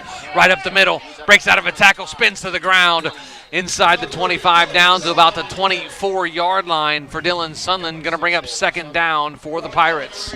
Zone action there. Zone into the boundary there. Picked up a good chunk of yards. Found the open hole. Went straight through it. So great run by Sunland. 2:25 to go here in the first half. Garaway 28, Rock Hill 7. Going to be second down and 5 now for the Pirates. 2 receivers here on the near side, 2 on the far side. They turn and fake to Sunland this time. Geibel has it, getting pressure. Takes off here to the near side. And he gets dropped back at about the 30-yard line. Does Brady Geibel. Going to be a sack on the play to bring up 3rd and long now. Geibel may have held on to it just a moment too long. Yeah, just a moment too long. He had wide receivers open. He felt the pressure coming behind him, just couldn't set his feet and throw it deep there. So he did the right thing. Covered the ball up, took the sack, and lived to see another day down on 3rd down here. Pirates are going to go 2 by 2, 2 receivers on each side of the field. Shotgun formation with Sunland in the backfield to the right of Geibel. Geibel takes a snap, looking, fires here to the near sideline. He has Jensen Garber at about the 19-yard line, fights for extra yardage, and they finally blow the whistle back at about the 15, but Garber's momentum had him all the way up to the 20. That's going to be very close to another first down. Looks like he may be a half a yard short. That's really, really close there. Yep, half a yard short. Going to bring up 4th down now for the Garaway Pirates to see what they do here. They're going to keep the offense out there, it looks like. Brady Geibel still out there. Diesel package, Joe. Did they bring in the diesel package? I think they did. Braden Rabers out there. Reifenschneider, that's your first signal there for the diesel package. As Reifenschneider is at fullback. A timeout's going to be taken by Rock Hill, and we will keep it right here and run down our AutoWorks Collision scoreboard. Our score here, 28-7. Garaway leads Rock Hill. Indian Valley leads Logan Elm 28-7. Kenston up on Dover 13-7. Ursuline up on New Philadelphia 35-0 in the second quarter. Steubenville shutting out Carrollton 21-0. West Holmes up on Bryan 28-14. Ridgewood leads Edison 14-0. Sandy Valley leads Cortland Lakeview 28-21 at the half. Fairless and South Range in a tight one. South Range leads by a point 7-6 in the second quarter. Harrison Central up on Triway 28-10 in the second quarter. Tusky Valley, they trail Fort Fry 21-14. Newcomerstown leads Grandview Heights 7-0. Malvern leads Southern 14-7. And Downton up on Conotton Valley 28-6. That's a look at your AutoWorks Collision scoreboard here.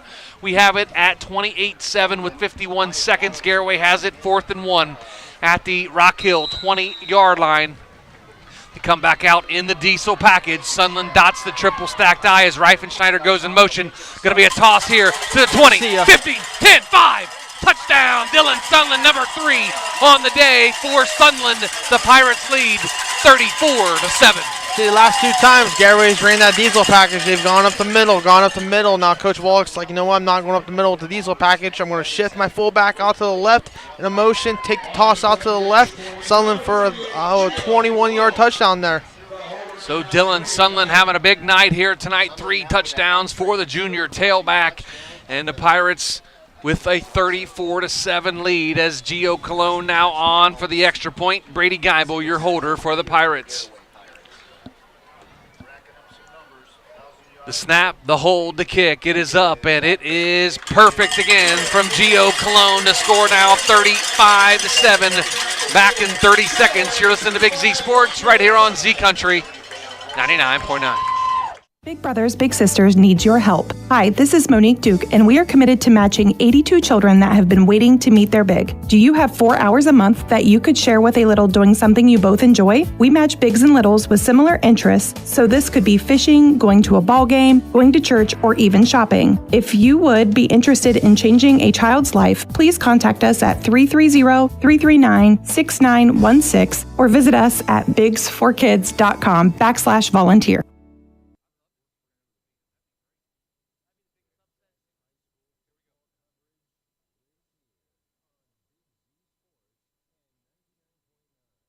Z Country. 35-7. Garaway leads Rock Hill with 44 seconds to go here in the first half. 3 touchdowns by Dylan Sunland, a touchdown by Jensen Garber, and a touchdown by Peyton Keller off the right arm of Brady Geibel gives the Pirates the 5 scores, the 35-7 lead. As they will be kicking the football off. Jace Wallach going to kick this one off, the left-footed kicker for the Pirates. Ball's teed up at the 40, runs up to it. Low line drive kick, going to bounce all the way down. They're going to let it roll all the way down, and it's going to go into the end zone for a touchback as the Pirates tried to grab it before it went into the end zone, and if they would have, that would have been a turnover. That's almost like an onside kick, but it went into the end zone, and the officials called it a touchback before the Pirates jumped on it. Yeah, did you notice who ran all the way down the field there and almost got that ball? Was that number 8? That was Jackson Reifenschneider. He is all over the field tonight, a 240-pound defensive end, outrunning everybody to the other end of the field to almost get that football, and that would have been pretty remarkable. That would have been awesome. So Rock Hill now has the football, 1st and 10 at their own 20-yard line as Cox is under center, turns and hands to Stamper up the middle.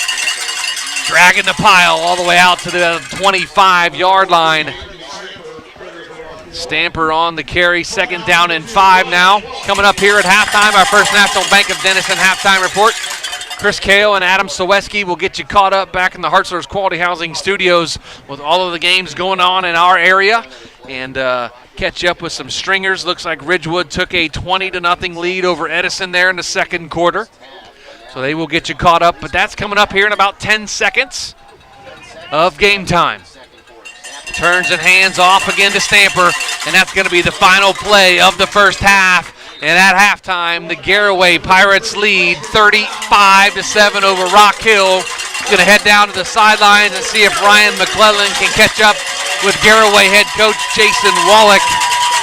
Both teams running off the field as Coach Wallach talking to a couple of his players here. We'll see if Ryan can catch up with Coach Wallach as he is coaching one of his players up. Looks like number 2. Yeah, he's coaching up number 2, Wyatt Wallach. We'll see if Ryan can catch up with Coach Wallach here as he's done. And he is really coaching him up here, even with a 35-7 lead. We'll see what Coach Wallach has to say here as he walks off the field. Head down to Ryan. Ryan? Coach Wallach, a lot of good things there in the first half to take away, especially your offense, very efficient there. What is your message to your team going into half?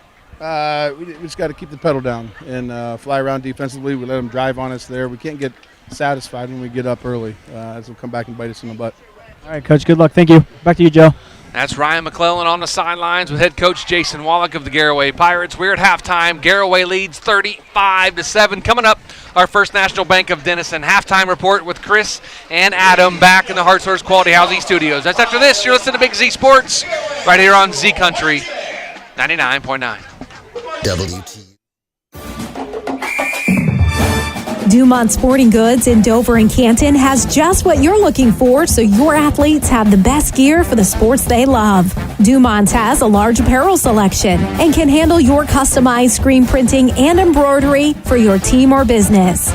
For sporting goods and all your apparel, Dumont Sporting Goods in Dover and Canton has everything you want to play and look your best. Cush Financial Group has been proudly serving the financial needs of local community members for over 35 years. The team at Cush Financial follows an industry-leading service model with the unique approach and fiduciary responsibilities associated with their board-certified financial planner. With over 75 years of combined experience, the advisors at Cush Financial Group are here to help you achieve your financial goals. Contact the office at 330-308-8700 or visit cushfinancial.com to schedule your free consultation today. Securities and investment advisory services offered through Independent Capital Company Incorporated, member FINRA, SIPC. Top Notch Auto on East Plum Alley in Janaden, your one-stop shop for all your vehicle needs, offering an experienced staff that can handle just what you need to keep your vehicle running at its best. Top Notch Auto specializes in diagnostics with state-of-the-art diagnostic equipment. Whether your vehicle needs routine maintenance or major repairs, Top Notch Auto can handle all your vehicle needs. They also offer a large selection of tire brands, including Goodyear, Kelly, and Cooper, just to name a few. Find Top Notch Auto LLC on Facebook or call them at 740-561-4100.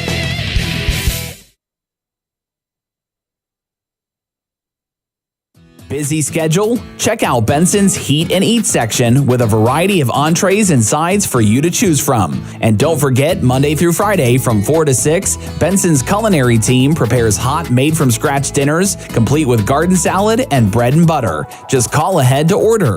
For daily and weekly specials, visit bensonsmc.com. Follow them on Facebook or stop into the market. Benson's Market and Catering, 207 North Worcester Avenue in Dover. The Tuscarawas County dairy farmers want you to know that low-fat chocolate milk is a great choice for student athletes and hard workers. It provides the nutrition needed after practices, games, or a hard day at work, and it tastes great. Low-fat chocolate milk is packed with carbohydrates for energy, proteins to repair muscles, fluids to rehydrate, plus vitamins and minerals to help build strong bones and bodies. It's the official beverage of the Ohio High School Athletic Association. Tuscarawas County Dairy Farmers. Farms, family, food.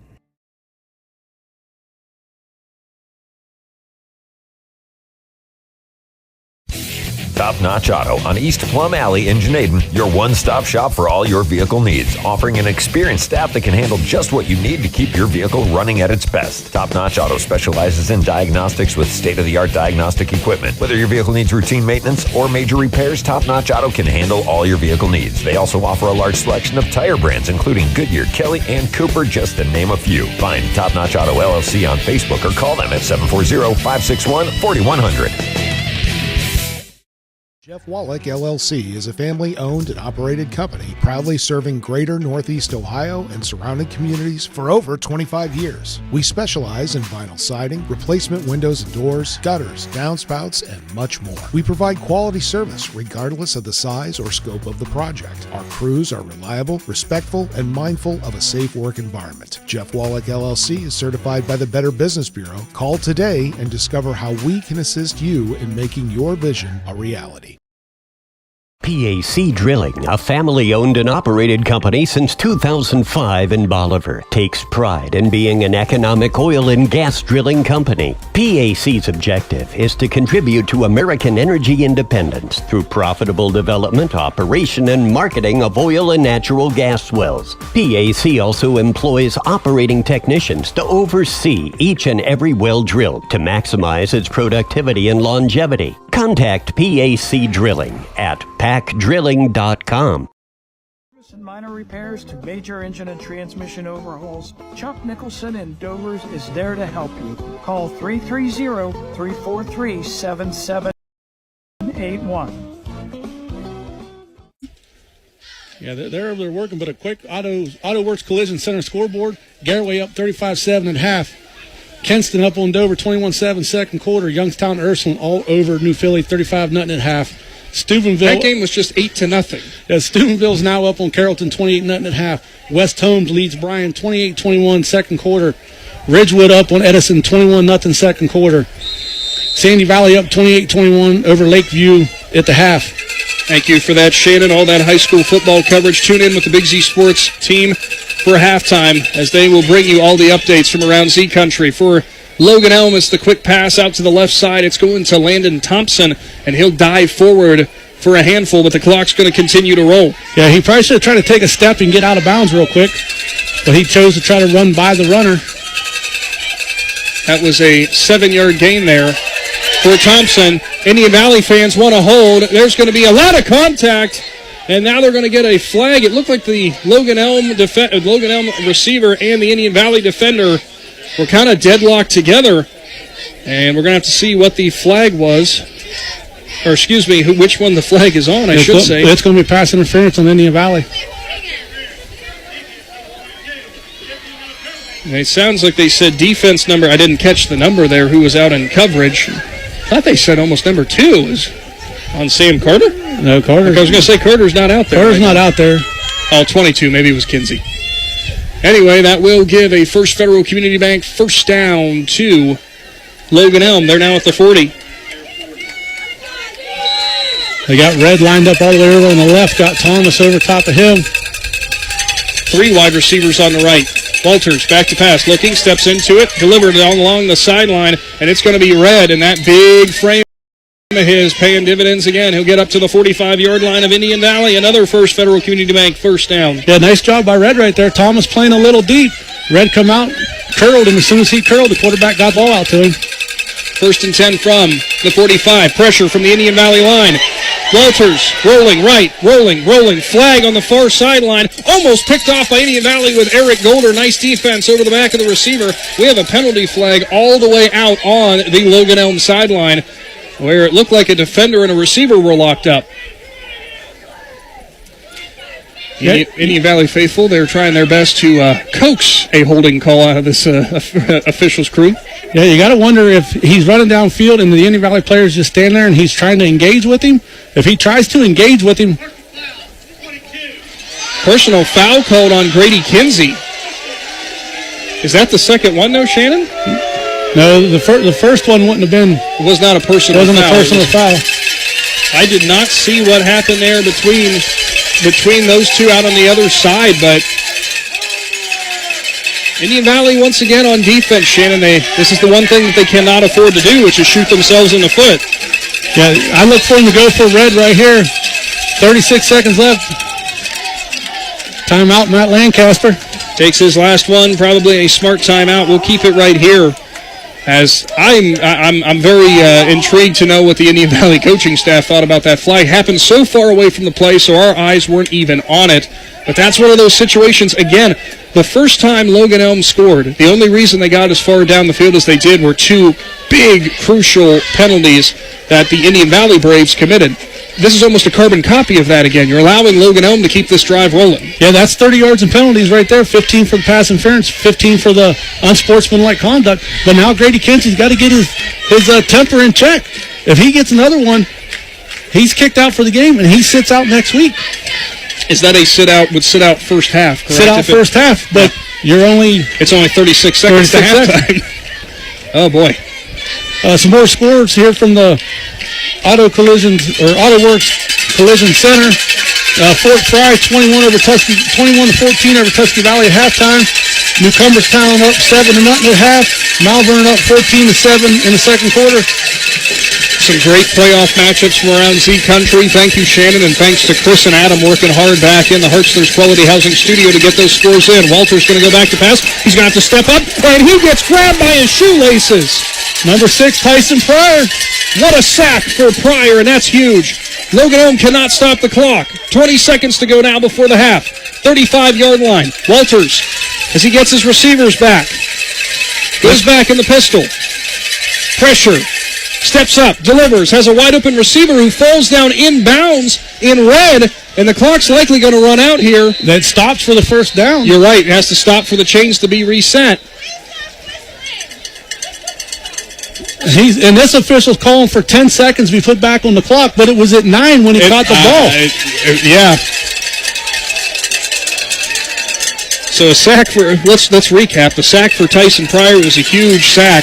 Nice pass from Aaron Walters to find the wide-open Camden Red. And he put it back at 9. And put it at 9. So that would be right about where the ball was caught and when he went down. So it looks like Walters under center. He will clock it. So we're going to have at least, really only time for one play here. Ball is going to be lined up at the 16-yard line of Indian Valley. Well, we seen their kicker hit a 40-yarder in practice. We did. But now the field condition was a lot worse. If I'm a betting man, I think it's going to be a jump ball between Thomas and Red over there in the corner of the end zone. Let the two big guys on offense and defense battle it out. Walters back to pass. Pressure off the backside. It's Jackson Bircher. They step him over to the sideline. There's a pass middle of the field, and that's going to be incomplete. It looked like Quake Beatty had the interception, but they're going to say it bounced off the grass. No time showing on the clock.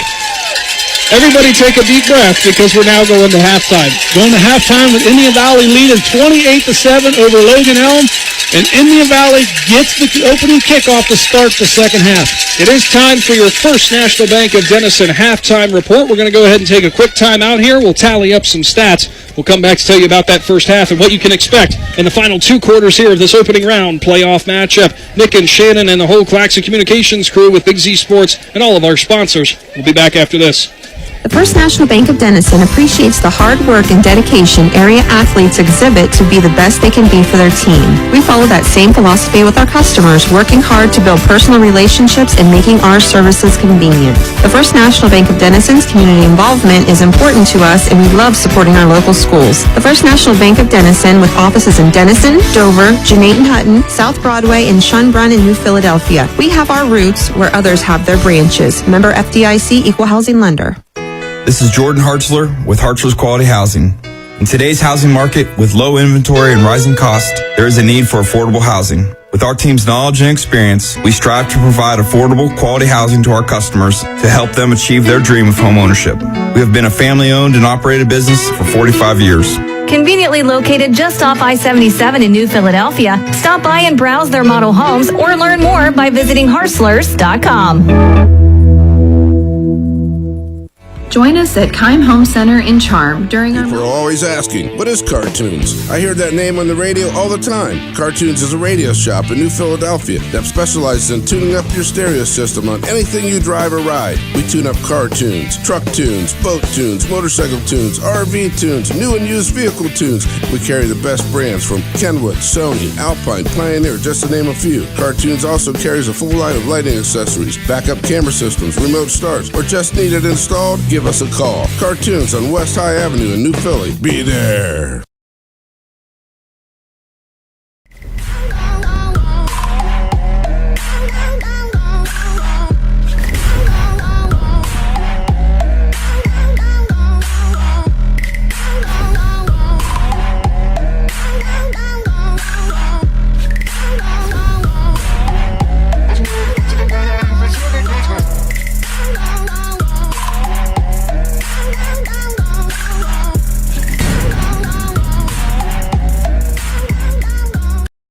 Hi, this is Jan McInturf. The past 30 years, the residents in and around the Tuscarawas County have made the call to the realtors and staff of McInturf Realty for buying and selling of residential and commercial properties. We truly live in a great community, and in all of those communities, there is nothing better than high school sports. For myself and all the agents and staff at McInturf Realty, we would like to wish all the area athletes good luck this season. And make the call to McInturf Realty, 330-364-SOLD, or find us online at McInturfRealty.net.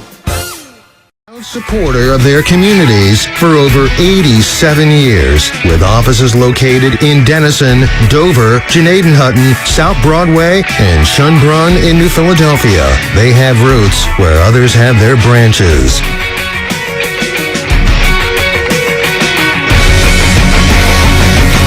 Welcome into the First National Bank of Denison halftime show. Chris Cal, Adam Sweski here with you in the Hartzler's Quality Housing Studio. We had a Ensley Agency live look in the Indian Valley Braves in our other game with Nick and Shannon on the call, and that game now at halftime as well, 28-7, and Garaway up 35-7 at the half over Rock Hill, the game that you heard right here on 99.9 WTUZ. Adam Sweski, you have a Commercial and Savings Bank scoreboard. Yeah, just about all the games are at the half right now. Kenston, they lead Dover 24-7.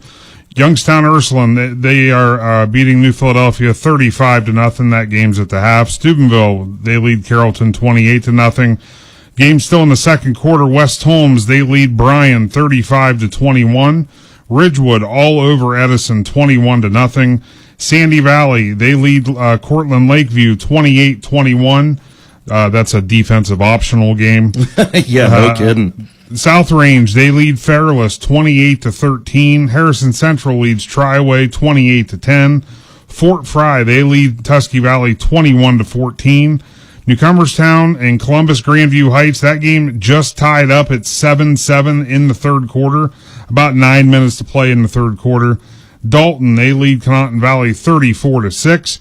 And Malvern, they lead Southern 14-7. So some of the stats while we're waiting to see a call out to a couple of our stringers, waiting on them to call in. The Indian Valley game right now, Colton Thomas, a 6-yard TD run. Grady Kinsey, TD runs of 10 and 15. Pryor also a sack in that game. Again, Indian Valley up 28-7. I missed the fourth touchdown. The Garaway Pirates, Dylan Sunland, a 5-yard TD run, a 31-yard TD run, a 21-yard TD run. Jackson Reifenschneider, a fumble recovery. Brady Geibel hit Jensen Garber on a 5-yard touchdown that tied the school record for TD receptions at 14 in a season. Peyton Keller, a 13-yard TD from Geibel as well. Dylan Austin, a 21-yard TD run. Matt Humphrey, a 58-yard TD run. Mason Colvin, a fumble recovery. And Grant Lammers to Talon Carnes for 48 yards. And Ridgewood, they currently leading 21-0 over Edison at the half. Malvern, Jared Witherow, 11-yard TD strike to Rodney Smith, the scoring for the Malvern Hornets. Again, Dover, J.J. Barton, a 1-yard TD run, the only score for the Tornadoes. Yeah, there's a lot of games that we have games of all kinds going on right now. We have blowouts, we have close games, we have a couple that are surprising. I hate to say it's surprising though. The one that really jumps off the screen at me, but it kind of doesn't, is the South Range Fairless game. Because we talked about this. We talked about that and the Tusky Valley game that's close. Yes. Both games we said these are going to be closer than the spread on the 15 versus a 2. Yeah, the experts, that are, but I get it. They, they're just basing everything off numbers. Yeah, it's computers. Another one that's, again, it's close, but not a shocker is the Malvern Southern game. That Southern football team, it's weird to just say Southern. Yeah, no. How about Northern, Eastern, maybe Western? But, that's an 8-2 football team, and their couple losses were against, quality opponents. So that one, again, not a shocker. New Cumberstown, they get on the board early. They were able to hold that 7-0 lead for the entire first half. Unfortunately, they gave up a 45-yard touchdown to start the second half. And it's now tied 7-7. So, and that's going to be the key, because you got to realize a lot of these matchups are with opponents that a lot of times it's the first they're seeing. Teams and schemes and offenses and defenses like the teams we follow. So it's going to come down to adjustments. And then like the West Holmes Bryan game. I mean, that's a lot more points than I thought was going to be on the board for both teams. Right. You know what I mean? Right. I agree. New Cumberstown, Martin Hernandez, a 2-yard TD run that put them on the board. Again, they trail. Tusky Valley, Virgil Myers, 68-yard TD run. Cole Clemens, 2 Virgil Myers, a 20-yard TD through the air, the scoring there. Sandy Valley, 2 Chad Davis TD runs. Nick Petro, a 20-yard TD run. He also hit Lucas Gillen on a 2-point conversion. And then Petro, an 80-yard pick 6 for the Sandy Valley Cardinals. That's going to wrap up our First National Bank of Denison halftime show. We will head back out to Garaway and Rock Hill after this, and we'll also maybe check in with Indian Valley down the road. Back out to your game. Next. All the talks we've had over the years, including what you've told me about not using alcohol and other drugs, they stick with me. And believe it or not, they really do make a difference, especially at times that matter most. Hey, want a drink? No thanks, I'm good. So thank you, Dad, for talking and preparing me for what's ahead. Thank you for talking. For more information about talking with your kids about underage use of alcohol and other drugs, visit underagedrinking.samhsa.gov or go to empowertusk.com. Take a second to step outside of your daily life and breathe. Muskingum Watershed Conservancy District brings that perfect break from a busy life and great destinations for relaxing, camping, fishing, hiking, family-friendly activities, and so much more. Atwood and Tappan Lakes also have new campsites with full hookup connections and full-service marinas. Reserve your adventure now at mwcd.org. The Muskingum Watershed Conservancy District would also like to congratulate all of the area athletes on a great season. The First National Bank of Denison appreciates the hard work and dedication area athletes exhibit to be the best they can be for their team. We follow that same philosophy with our customers, working hard to build personal relationships and making our services convenient. The First National Bank of Denison's community involvement is important to us, and we love supporting our local schools. The First National Bank of Denison, with offices in Denison, Dover, Genaden-Hutton, South Broadway, and Schunbrunn in New Philadelphia. We have our roots where others have their branches. Member FDIC, Equal Housing Lender. Calling all princesses and princes, superheroes, zombies, and all the other kids in costume. You're invited to Trunk or Treat on Saturday, October 28th from 6:30 to 8:30 at the Novellus plant at 7319 Newport Road, Southeast in Yorksville. Stop out for lots of candy, an appearance by Can Man, and there'll be a special treat at 8:30. So come on out to Novellus' plant at 7319 Newport Road, Southeast in Yorksville for their Trunk or Treat Saturday, October 28th from 6:30 to 8:30.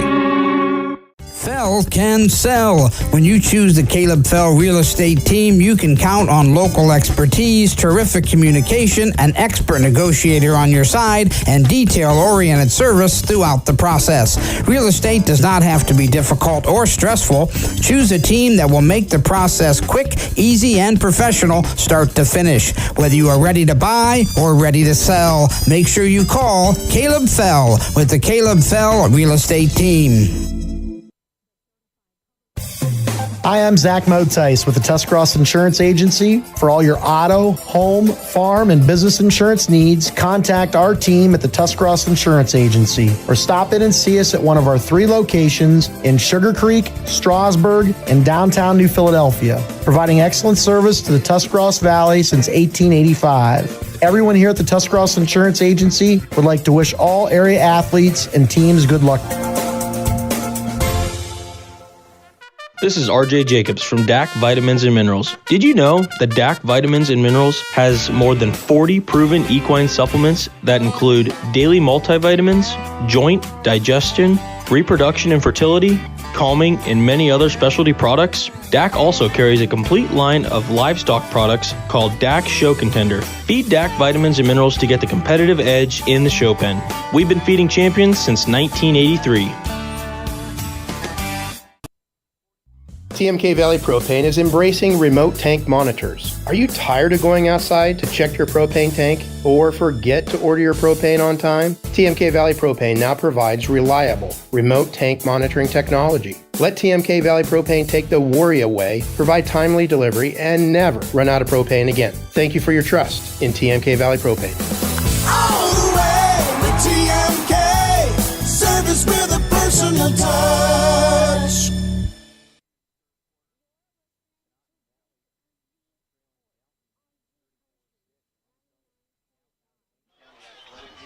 Welcome back to the Hill in Sugarcreek. Joe Geckler, Robbie Anderson, and Ryan McClellan on the sidelines. We are at halftime. Garaway leads 35-7 over Rock Hill.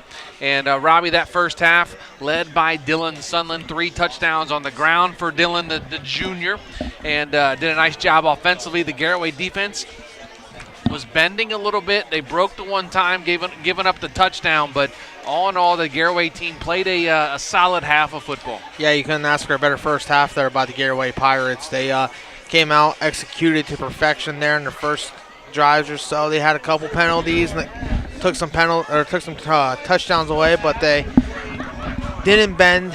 They bent there, but they didn't break on offense. On defense, it's offense that Rock Hill is running. It's a little difficult to find where the ball is, and they try to out-scheme you a little bit with the fakes in the backfield and all that stuff. But I think once they figured out what was going on, Garaway defense stepped up and shut them down there for the most part in the first half there. Head down to the sidelines, bring in Ryan McClellan. And Ryan, of course, we were waiting for Coach Wallach there at the half to get done coaching up Wyatt Wallach. And you mentioned what maybe they were talking about there as they started there at the halftime. We waited on Coach a little bit. Can you expound on that a little bit? Yep, maybe have a little technical issue down there with Ryan on the sidelines, but we'll get to Ryan here in just a moment. 12 minutes on the clock, and the Garaway Pirates lead 35-7. Gio Cologne going to kick off the ball to the Rock Hill Redmen, who are going to go left to right on your radio dial. The Pirates will go right to left. The Pirates in all blue uniforms, white numerals, white stripes on the shoulders, the white helmets with the red flag and the blue G. Rock Hill has red pants, a black and white stripe on the pants, white jerseys, red and black stripes on the jerseys, red helmets for the Redmen. Back deep. And that's going to be a high end-over-end kick, fielded at the 1, up to the 5, to the 10, to the 20. Breaks out of a tackle with Stamper up to the 21-yard line, and that's where he's going to be dropped down, and that's where the Rock Hill Redmen will take over. 1st and 10 with their first drive of the second half. We'll try Ryan McClellan again down on the sidelines. Ryan going to half there. We waited on Coach Wallach to get done coaching up one of his players, and you talked to me about it up here in the booth while we were at halftime. What was said down there? Yeah, the coaching staff really noticed that the linebackers, their eyes were not on the ball. They were kind of falling where the tackles would go or where the guards would go. So the coach was just kind of giving his linebackers a little bit more coaching, where don't follow the running back. Keep your eyes on the ball because the quarterback's not doing anything fancy with it, and that ball is going to lead you right where you need to go. So So good insight there from Ryan McClellan on the sidelines as the handoff being dropped in the backfield by the Garaway Pirates. It's going to bring up second down. Looks like number 2, Wyatt Wallach, in on the stop. He was not fooled on that play as the running back got back to the line of scrimmage. Bring up second down and 10. Yeah, Rock Hill there faked the dive, came around to the right or the left side there, and tried a little trickery there. Tried to catch Garaway off guard with the fake fullback dive. Second down and 10 at the Garaway the Rock Hill 21-yard line. 11:19 to go here in the third quarter. Garaway up 35-7. Full house backfield. Cox under center. Turns. Misdirection handoff to the far sideline to the 20, and he slides down at about the 25-yard line. Going to be a pickup of about 3. They're going to say he was down at the 24-yard line. Wyatt Wallach on the stop for the Pirates. Yeah, they did. Once again, Joe, they're doing the fullback dive, sweeping everybody out to the left-hand side, and Garaway's watching that ball. Like Ryan said, it's taking you to the play. 10:45 to go, third quarter. Garaway 35, Rock Hill 7. Third down and 7 at their own 24-yard line for Rock Hill, trailing by 28. Full house backfield, Cox under center. 3 backs in the backfield. Going to turn and roll out here. It's going to be a pass. He's going to get drawn. Oh, man. What a hit there by Jackson Reifenschneider. Holy smokes, he wow. Absolutely depleted Dallin Cox, the quarterback. Huge hit there by Jackson Reifenschneider. I'm glad the kid got up because he got detonated in the backfield.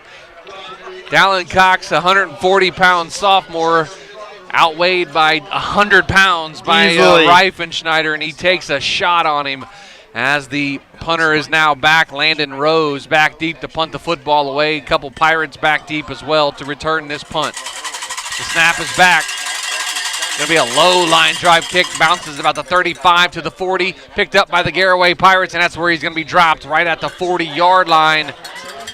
Looks like it was Wyatt Wallach on the return there for the Pirates. They're going to have it 1st and 10 at their own 40. Head down to the sidelines and bring in Ryan McClellan. Ryan, what a hit there by Reifenschneider. Yeah, I was on the behind the defenders there, and I think I heard it all the way over here. Man, so I felt it up here. Yeah. You had to feel that. That was such an electrifying hit. So Jackson Reifenschneider still wreaking havoc here in the second half. The Pirates take over 1st and 10 at the Rock Hill 41-yard line. 3 receivers here on the near side. Receiver on the far side. Now Wyatt Wallach goes split to the far side as well. Make it 2 by 2. Shotgun formation. Sunland in the backfield with Geibel. Geibel takes a snap. Nope. Going to be a timeout. Let's see what they call a timeout. They do call a timeout by the Garaway Pirates. We'll keep it right here. We did get word from the Garaway coaching staff that number 12, Bronson Speedy, left the game early on, maybe after a play or two, sick. He is sick tonight, actually went home. So I heard he got sick before the guys came back out in pregame, tried to make it a go, and he just couldn't. He went in and changed, and they just said, hey, go on home. He was sick, not sure what's going on, but get him away from the rest of the team in case it was something contagious like the flu or something. But, you don't want that. Yeah, so he's at home resting. So down Bronson Speedy here tonight. That's why you haven't heard his name mentioned, and Wyatt Wallach's out there a lot. Jace Wallach is out there. Braden Rabers had a nice game. He's out there a lot tonight due to the absence of Bronson Speedy. So they're going to have it 1st and 10 after the timeout on the Rock Hill 41. Going to turn, and nope, and Geibel has it. Going to take off, and he is going to be dropped all the way back inside Rock Hill territory.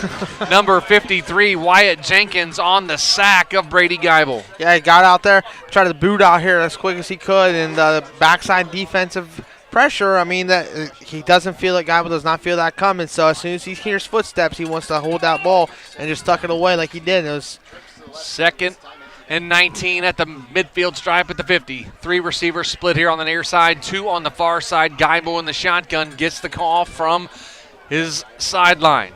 Now he takes the snap, drops back, looking, fires at the far sideline, has Jensen Garber, and he steps out of bounds just short of the 40 at about the 41-yard line. And that's going to bring up 3rd down now for the Pirates. 3rd and about 11 or 12. Jensen Garber runs a little 10-yard curl route. Just comes in, sits down. Geibel hits him for for a good chunk right there, get a couple yards back here. Now it makes it a manageable third down for the Garaway Pirates. They say he actually stepped out of bounds at the 44-yard line, so that's going to bring up third down and 13 from the 44 of Rock Hill. Trips receivers here on the near side, Twins on the far side, empty backfield shotgun. Geibel takes a snap, looking, middle screen in the middle. That's going to be Dylan Sunland up to the 40, spins out of a tackle and almost spins out and gets enough for the first down, but he's short. About to the 41-yard line, going to bring up fourth down and about 9. If he'd have broke that last tackle, he would have been he would have picked up another 10, 15 yards, but he was dropped there to the turf. Geibel had to throw it up a little bit higher than he normally does because he has defensive lineman jumping. They have that big man right there in the middle there on the defensive front. Pirates going to go for it. 5 wide receivers. Twins on the far side. Trips here on the near side. Geibel in the shotgun. Fourth down and 9 at the Rock Hill 40-yard line.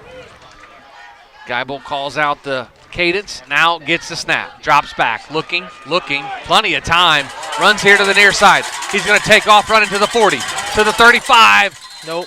And he is going to be well short of the first down. That's going to be a turnover on downs for the Garaway Pirates.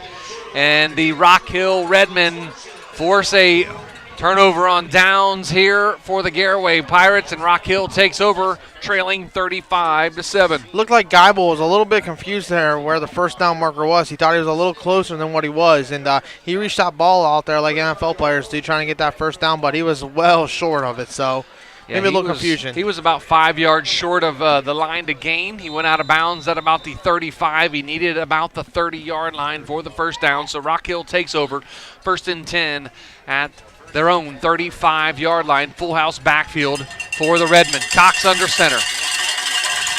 Turns. Hands off to the man through the middle. That's going to be Stamper. Spins out of a tackle. Stays on his feet up past the 40 to about the 42-yard line.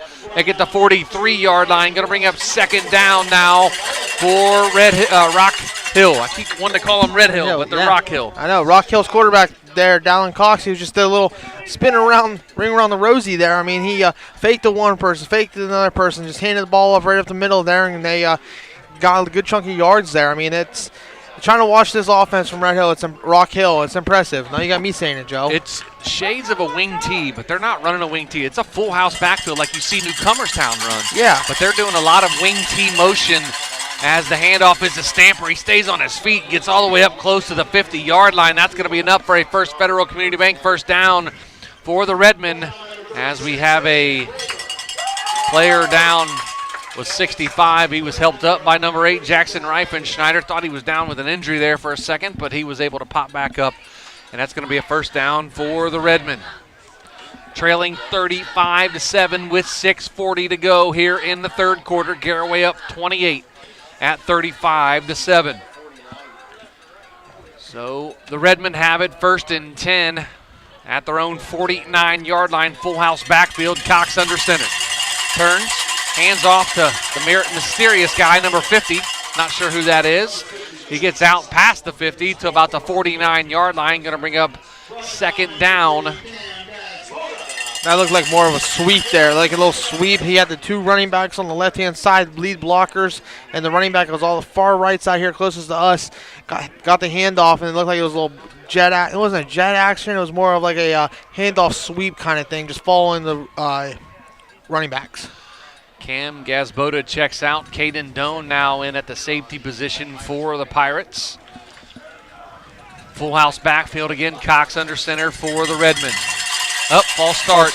On the left guard. They're going to back him up 5 yards. Bring up second down and 13 now for the Redmen.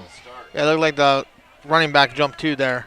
I mean, this offense Rock Hill's running. It looks like it is like a wing tee. They do have wings that come in. They want to unbalance you with tight ends, and then it is a full house, I would say, more so. But it's weird. What I'm saying though is it's like wing tee movements in the backfield. Yes, where there's a lot of you have a misdirection with the wing handed off to another running back, or it's like a misdirection wing tee type of offense. Very confusing. They again hand off to Giles this time, and he gets stopped behind the line of scrimmage. All the way back to the 45-yard line. That's going to be a loss on the play for Rock Hill. It's going to bring up 3rd down now and long for the Redmen. Yeah, it was a straight dive play there by Rock Hill, and Garaway's defensive line, once again, they're getting penetration, clogging up the holes, taking up double teams, and that's what causes that, not getting holes open, taking up double teams. Yeah, the defensive line penetration on the Garaway Pirates has given Dallin Cox fits here tonight as they can hit those quick hitters with the fullback coming through sometimes, but if anything else, it seems that line's getting in there and causing problems. Cox drops back, throws it, and it's going to be picked off, and that's going to be a pick 6.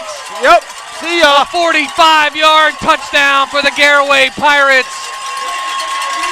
Ethan Kimball on the interception return for a touchdown. The senior takes it 45 yards to the house, and the Pirates lead 41-7. Ethan Kimball read that perfectly. He stepped right in front of the wide receiver, took it to the house for a pick 6. That was a big-time play by the defense there by Garaway. Ethan Kimball from his linebacker position jumped the route and took it down the far sideline to the end zone for a touchdown. And now Gio Colon on for the extra point to make it 42-7. Brady Geibel, the holder for the Pirates. And again, Gio Colon perfect on the night. The snap, the hold, the kick, it is up, and it is good. Still by Gio Colon, 42-7. The Garaway Pirates lead with 4:32 to go here, 3rd quarter. Take a timeout, back after this with Big Z Sports. This is Jordan Hartzler. At Hartzler's Quality Housing, our goal is to help customers achieve the dream of home ownership. We have been a family-owned, affordable housing business for over 40 years. We value our customers and have the knowledge and experience to help you walk through the home buying process from start to finish. Conveniently located just off I-77 in New Philadelphia, stop by and browse their model homes or learn more by visiting Hartzlers.com.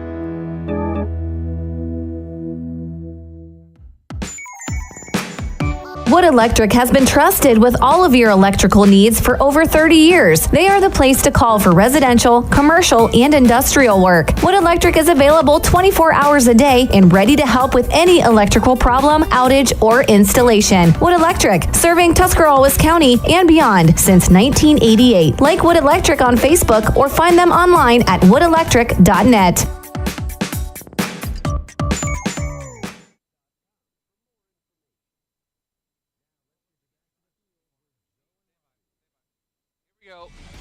Back on the hill in Sugarcreek, Joe Geckler, Robbie Anderson, Ryan McClellan on the sidelines. Head down to Robbie real quick. Head down to Ryan real quick on the sidelines. Ryan, you got some information for us. You figured out who number 50 is for Rock Hill, right? I did a little digging. I got a little tricks up my sleeve.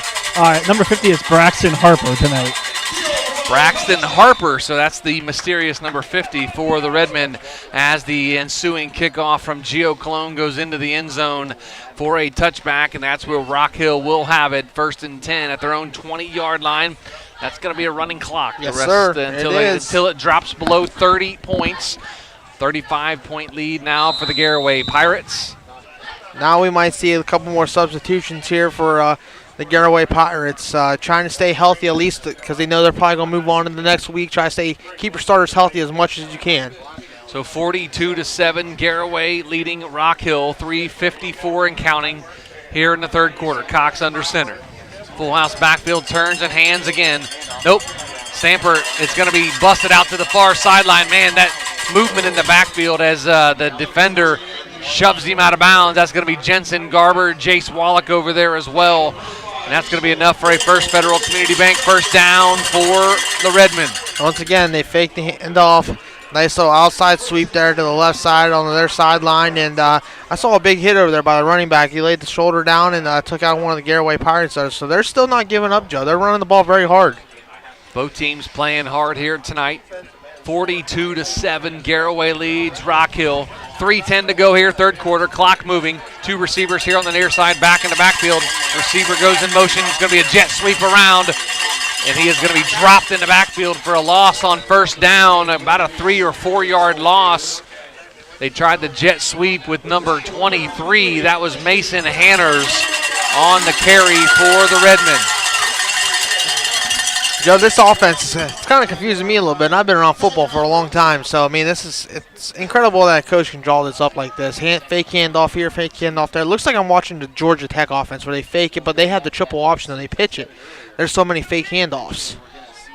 So we're going to have 2nd down and 14 at the 29-yard line.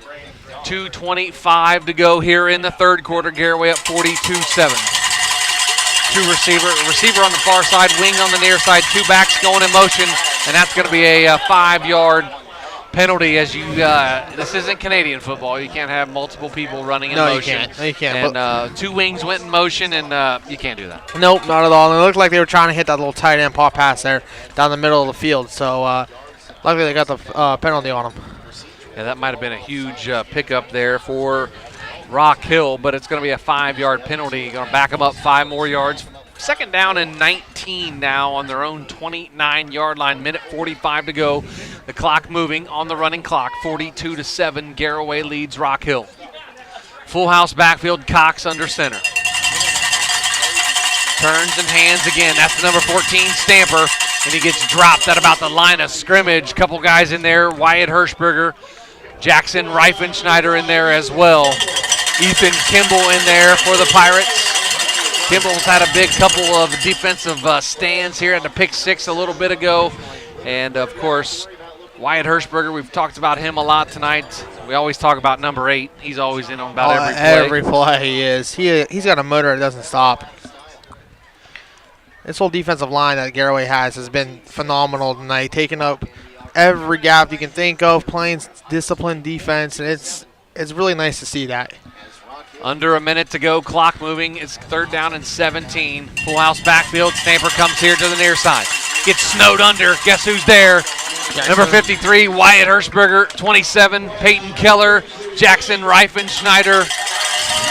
36, Braden Raber in there as well. Going to bring up 4th down and long now for Rock Hill. 4th and 18 at their own 24-yard line. Coming up on 30 seconds to go here in the third quarter. Looks like Rock Hill is just going to say we're going to take it to the fourth quarter here and draw up a play, maybe get a first down. They are taking it to the fourth quarter. That's the final play of the third quarter. Garaway 42, Rock Hill 7. Back after this, you're listening to Big Z Sports right here on Z Country 99.9. In the rolling hills of Holmes County, we tend to do things a bit differently. At Kime, we're in the business of uncommon experiences, and we're here to care for your project like we care for our own. We believe that quality matters and want to help you get it right the first time, because your project deserves it. So visit Kime Home Center, your source and destination for all things home, building, and woodworking. Kime, built on trust since 1911. Would you like a delicious, tender, and juicy smoked turkey or ham on your Thanksgiving Day table? All you have to do is call or stop by Sugar Valley Meats and pre-order them today. Sugar Valley Meats also has steaks, chops, cheese, grab-and-go cooked meats, local farm fresh eggs, and other great items in stock. Sugar Valley Meats off State Route 39 is on Dutch Valley Drive near Sugarcreek. Get your turkey and ham orders in today. Go to sugarvalleymeats.com for more information. Welcome back to the Hill in Sugarcreek. Garaway 42, Rock Hill 7. Fourth quarter starting. Rock Hill has it 4th and 18 at their own 25-yard line. Going to punt the football away to Garaway Pirates back deep on the 50-yard line. High snap is almost blocked. It's a nice punt, and it's going to be fielded by Garber at about the 45-yard line. Comes here to the near side to the 50, into Rock Hill to the 40, to the 30, down the sideline, cuts back to the middle of the field, and he's going to be dropped inside the 20 at about the 16-yard line. Jensen Garber with a nice return for the Pirates, sets them up 1st and 10. Beautiful wall there they made. That was a big block there by number 53. I mean, just stood right in front of him, put his hands up, and said, I'm going to let you run right into me so I don't get a block in the back penalty. And big return there. Quick look at the Commercial and Savings Bank scoreboard. Indian Valley up on Logan Elm 35-14. Kenston leads Dover 27-7. Ursuline beating Philly 42-7. Steubenville all over Carrollton 42-0. West Holmes up on Bryan 42-28. The Pirates come out. Looks like we're going to have Maybe some backups. Jace Wallach now in at quarterback for the Pirates. Brady Geibel's night is done for Garaway. Takes the snap, going to fake the handoff. Nope, they give it to Lewis Wall. He gets into the line of scrimmage, and he is going to be dropped right about the line of scrimmage. Maybe have picked up 1 yard. Luis Wall on the carry, the junior, the 205-pound junior for the Pirates. Yeah, ran a zone action there. Just Jace Wallach just handing the ball off Luis and picked up a couple yards. It's good for these reserves to get in. They played a hard-fought JV season all year, and it's their turn to get a little varsity time here in the playoffs. Braden Raber still in the game at receiver. You have Mikey Yoder now in at receiver as well. Luis Wall at running back. Jace Wallach, the quarterback for the Pirates. Number 21, Nathan Gintz in the game as well. They're going to hand off the Wall again. Spins out of a tackle, gets up about the 10-yard line where he's going to be dropped down. It's going to be a 4-yard gain. Bring up 3rd down and about 4 for the Pirates. He runs the ball just as hard as Sunderland does, really hard. Luis Wall runs the ball very, very hard. The 205-pound junior. Last year he had a 200-yard game rushing for the Pirates. Going to have 2 receivers on each side. Shotgun formation again. 3rd down and 4 at the 10 inside the Jeff Wallach LLC red zone. Receiver goes in motion to the far side. That's Wyatt Wallach. Jace Wallach's going to keep it, runs up the middle, gets all the way down inside the 5. That's going to be enough for a First Federal Community Bank first down for the Pirates. 1st and goal now at the 5. I love watching that play. They send the guy in motion. They take the motion guy, reading that defensive end, and like they do in every other play, defensive end crashes, they give the ball to the motion guy. Defensive end stands there. Quarterback takes up the middle. So that defensive end stood there. Jace Wallach took it right up the middle there and gained a first down for the Garaway Pirates. The only receiver that's a starter in there tonight is number 2, Wyatt Wallach. Braden Raber started tonight as well with the illness to Bronson Speedy, so he's still out there as well. 21 is Nathan Gintz. They're in the shotgun, 2 to the far side, 1 here on the near side. Wall in the backfield with Wallach. It's going to be a quarterback run up the middle, lowers his shoulder. Does Jace Wallach fights and battles all the way down close to the goal line and gets dropped at about the 1, maybe the half-yard line. It's going to bring up 2nd down and goal for the Pirates. He really wants to score a touchdown. I make it bad because I don't think he really has scored. Has he scored a touchdown yet this year? I'm not sure. He may have, but typically just a defensive player. He is the backup quarterback and hasn't got much time at quarterback this year. He really wants to score. He wants to get into the end zone and get his point total up. A little bit, I guess. He's running the ball like it's the first quarter still. Under 8 minutes. They're coming up under 8 minutes to go here in the football game. Garaway up 42-7. 3 receivers, 2 on the far side. Wallach, it's going to be a bad exchange. Hand off to Luis Wall, and that's good. Oh, what a big hit! How do you not call that a flagrant foul? Wow, that should have been a helmet-to-helmet as Luis Wall absolutely took a shot after the whistle blew. But no flag was thrown on the play. I am just shocked by that. Ryan McClellan down on the sideline. That happened right in front of you. That was a little bit of a late hit there.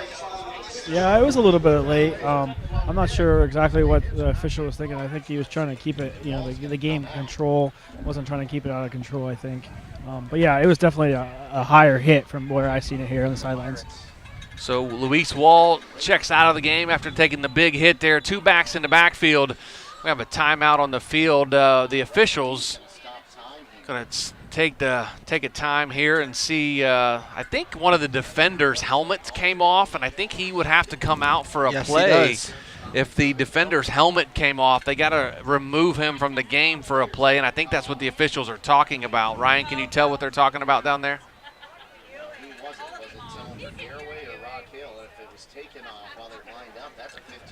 Let's see what the call is. Just move the ball back a little bit. Like re-spotted it, and now Garaway will have it. Wind the clock again. Not sure what the call was. See if we can get an explanation here in just a moment. Coming up on 7 minutes to go in the game. Garaway 42, Rock Hill 7. Third and goal from the 7. 2 backs in the backfield with Jace Wallach at quarterback. Takes the snap. Going to be a quarterback draw all the way, following his blockers, steps outside and gets dropped inside the 10 at about the 8-yard line. Field goal and coming. That's going to be a field goal attempt by Gio Cologne. Going to bring up 4th down and goal from the 7-yard line. 6:38 to go here in the ball game. Going to be a 24-yard attempt. So it's going to be about a 24-yard attempt for Gio Cologne. Of course, hit a school record 48-yarder earlier this season. He's 3 for 3 on field goals. This is a 24-yard attempt. Geibel, the holder. The snap, it's up, and it is good. As 3 more points are added onto the scoreboard. The Garaway Pirates 45, Rock Hill 7. Back after this with Big Z Sports. Hey there, football fans. For over 60 years, Hampshire Insurance has been a cornerstone of the Sugarcreek community. We specialize in home, auto, life, commercial, and farm insurance.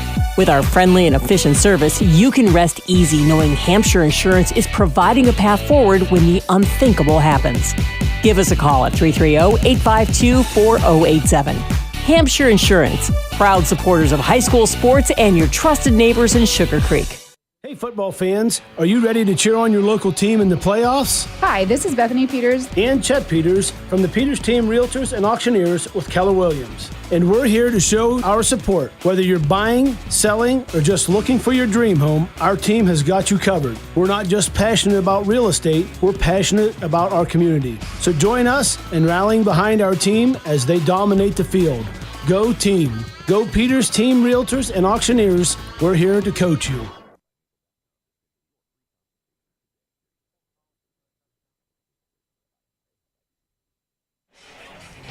Now let's get you back to the field with Joe and Robbie.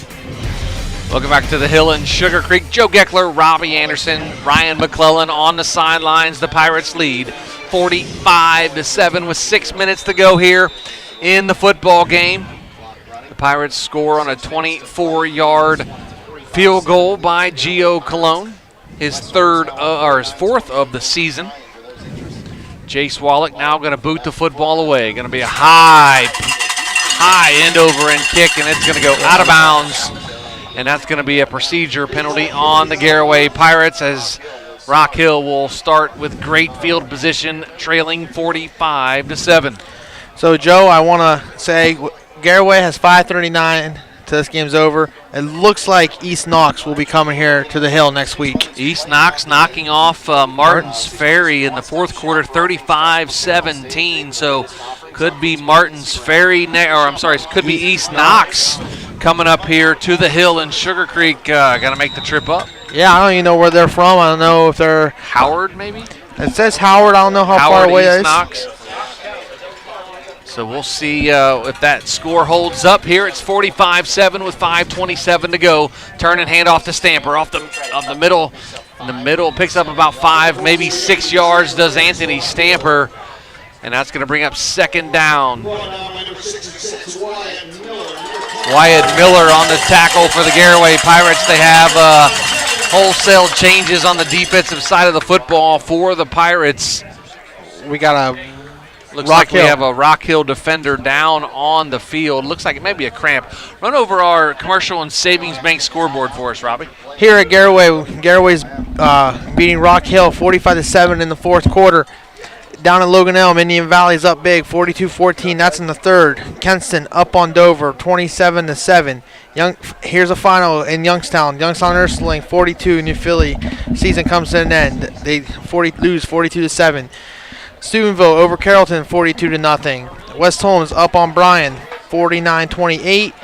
Ridgewood up on Edison, 27-0. Sandy Valley up 42 over Cortland Lakeview, 21.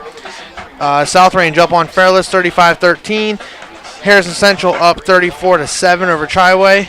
Fort Fry up 35-14 over Tusky Valley. Newcomerstown and Grandview Heights tied at 14 in the 4th, and so is Southern and Malvern. They're tied in the 3rd, and Down's all over Connaughton Valley, 48-12. Quick handoff. He's dropped in the backfield. The Garaway Pirates in there with the penetration of that defensive line.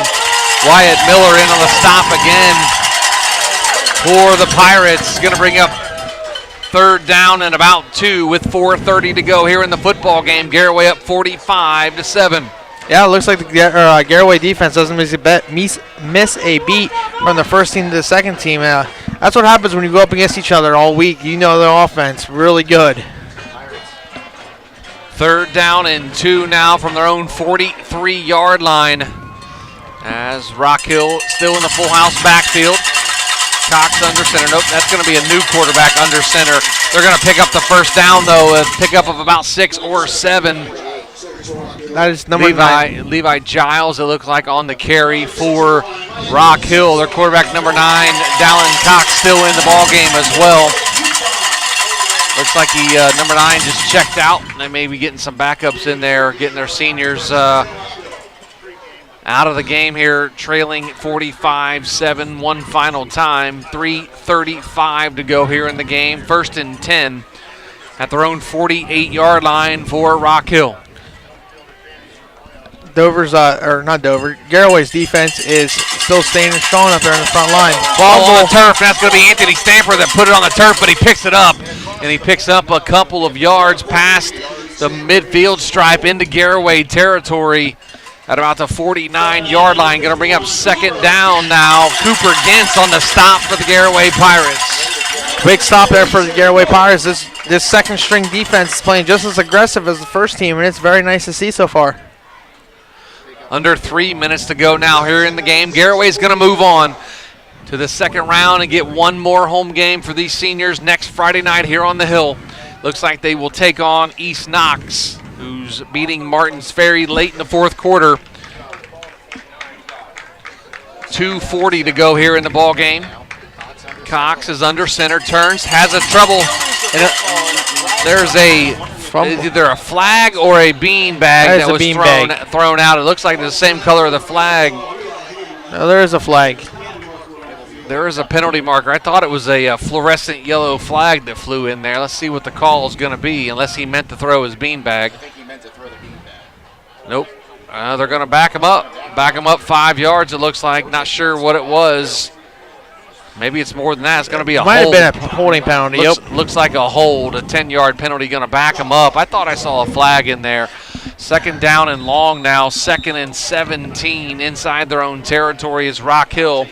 2nd and 16 as they're calling it. Minute 53 to go here in the football game. Garaway up 45-7. Great game here by Garaway so far. This whole game, they executed perfection on the offensive side, and the defense they bent, but they didn't break except for one time. But that was their long drive Rock Hill had, and Garaway played flawless football tonight. Full house backfield again. Another bad snap. Looks like the Garaway Pirates have it. And they do have it, the Garaway Pirates. Number 66, Wyatt Miller on the recovery for the Garaway Pirates, and the Pirates will take over in their own territory, leading 45-7 with 1:27 to go in the football game. I would imagine Garaway just going to take a knee. Victory formation here. Rock Hill has 3 timeouts left, but I would doubt they use them. Nope. No need to use them. Best formation in any football game there is, victory formation. And the starters check back in, and Dylan Sunland's back in his own territory. And it's going to be the victory formation for the Garaway Pirates as they're going to take a knee to end out the game here on the Hill. This is a great game for the Garaway Pirates. Now Rock Hill's got 3.5 hour ride home. Yeah, 3 hour. That's a long bus ride home. It's going to seem like 4 or 5 hours as you head home after a loss. But they played hard. Very impressive offense. I can see why they give teams fits with that offense. If you're not ready for it, it's not something you see all the time. Exactly, and they're a very young football team, so they're just going to get better each year and each game once they get more mature and all that stuff. So the Garaway Pirates take a knee there. The clock moving now, under 33 seconds to go. They have to run one more play, and that will do it here tonight. Garaway's going to win 45-7 in advance to next week. For one more home game for these seniors, 15 of them for the Pirates. Geibel under center, going to take the snap and take a knee, and that will do it. The Garaway Pirates advance to next week with a 45-7 win over Rock Hill. Going to take a quick timeout, come back, and have head coach Jason Wallach right after this with Big Z Sports. Eagle Machinery and Supply in Sugarcreek is your Sempico dealer, carrying Gaso Cleanse and Diesel Max fuel conditioners, 2-cycle oils for mowers, leaf blowers, and chainsaws, plus Mega Molly, Syntho Lube, and fifth wheel greases. Check out Sempico fall cleanup and winterizing products too. Eagle Machinery builds hydraulic hose assemblies and offers cylinder and pump repair, plus welding and machining services. Join the Eagle team. They're looking for machinists, fabricators, and electricians. Go to eaglemachines.com for details.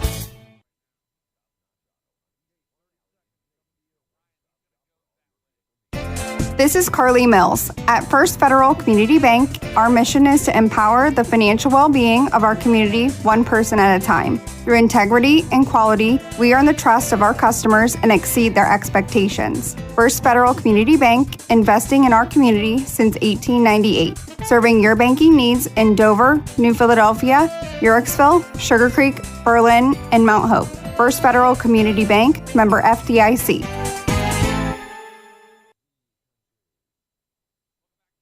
Sugarcreek, the Garaway Pirates win 45-7 over Rock Hill Redmen from Ironton, and they advance to next week in week number 12 of the high school football playoffs, Division 6, Region 23. See if we can catch up with head coach Jason Wallach here in just a moment. Looks like Ryan McClellan down there trying to catch up. Ryan, or there you are, I see you now. We'll see if we can grab him. Before they're going to do their senior walk tonight after the game here, so we're going to grab Coach Wallach real quick here after the Pirate Jacks, and hopefully we can get a couple words from Coach Wallach, and we'll have our player of the game here in just a little bit as well. Ryan, when you have him, go ahead and take it away. If you looks like he's standing there out in the open, if you can grab him before he starts talking to the team.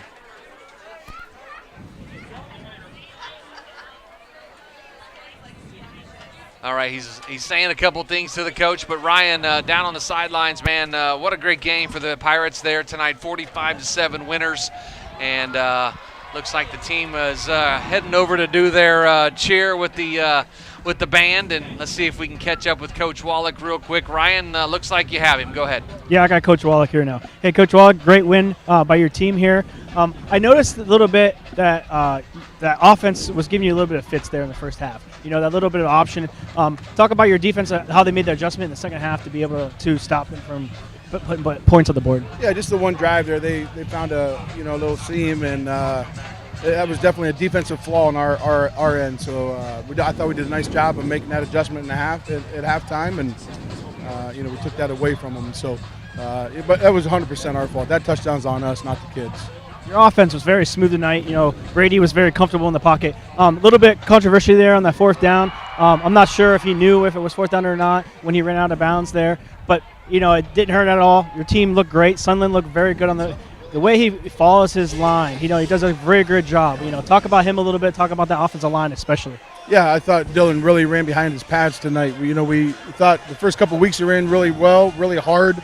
A little bit in the middle of the season there, we just, we didn't think he ran like he did at the beginning of the year. So we challenged him a couple of weeks ago, and he's run that way the last couple of weeks for us. So, and the offensive line did a great job opening things up. On the fourth down, yeah, Brady thought it was third down, and that happens. And I think there might have even been a penalty on that drive. So you just lost track of downs. But overall, yeah, played pretty well. You got the first round game here at home. The benefits of not having to travel like 4 hours like they do. You got your second round coming up at home again. Looks like you're going to have East Knox here. Do you do anything about them? Anything that you're going to prepare that you're not used to, or anything at all? Nope, don't know anything.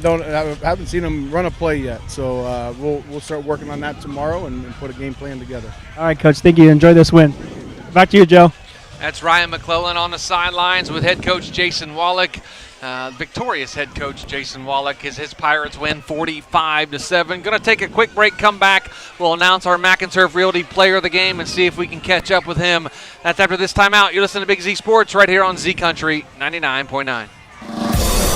Is your vehicle banged up? Do you want fast, professional service to get you back on the road? This is Garrett Jacobs with AutoWorks Collision Center. We service cars, trucks, SUVs, and even semi-trucks and RVs. Whether you need auto glass replacement, paintless dent repair, assistance with warranty and insurance, or just a free estimate, AutoWorks has you covered. We even offer alignments for your heavy-duty vehicles like buses, motorhomes, and semis with our state-of-the-art Hunter alignment system. Call 330-878-4223. Open Monday through Friday, 8 to 5. Let AutoWorks of Strasburg work for you.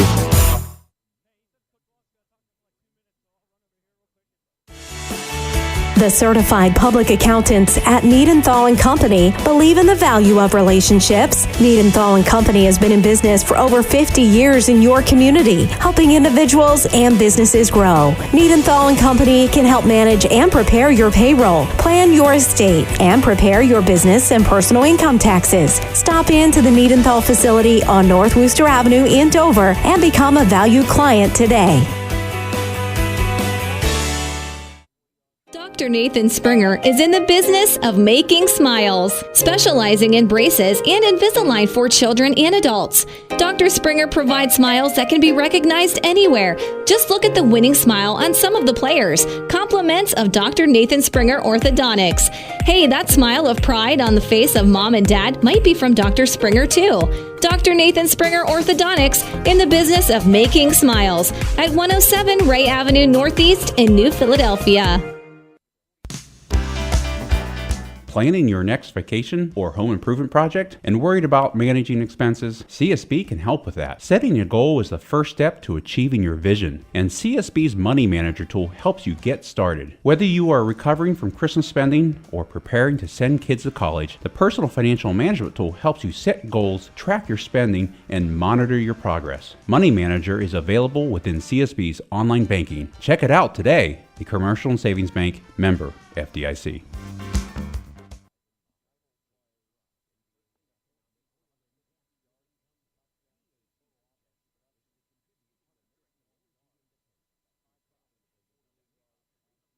T-County Boxing Academy on East High in New Philadelphia invites anyone serious about boxing to see what they offer and have success just like pro boxer and Yorksville's own Sugar Dre Donovan. T-County Boxing Academy not only offers the area's premier training facility, but also offers the best supplements on the market for peak training to get the most out of your workouts. To see all T-County Boxing Academy has to offer, find T-County Boxing Academy-TCBA on Facebook.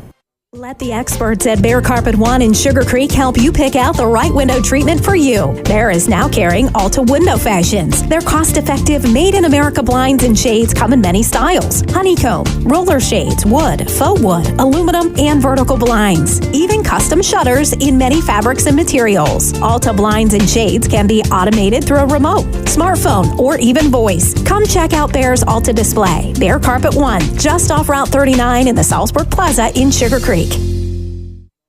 Big Brothers Big Sisters needs your help. Hi, this is Monique Duke, and we are committed to matching 82 children that have been waiting to meet their big. Do you have 4 hours a month that you could share with a little doing something you both enjoy? We match bigs and littles with similar interests, so this could be fishing, going to a ball game, going to church, or even shopping. If you would be interested in changing a child's life, please contact us at 330-339-6916 or visit us at bigsforkids.com/volunteer.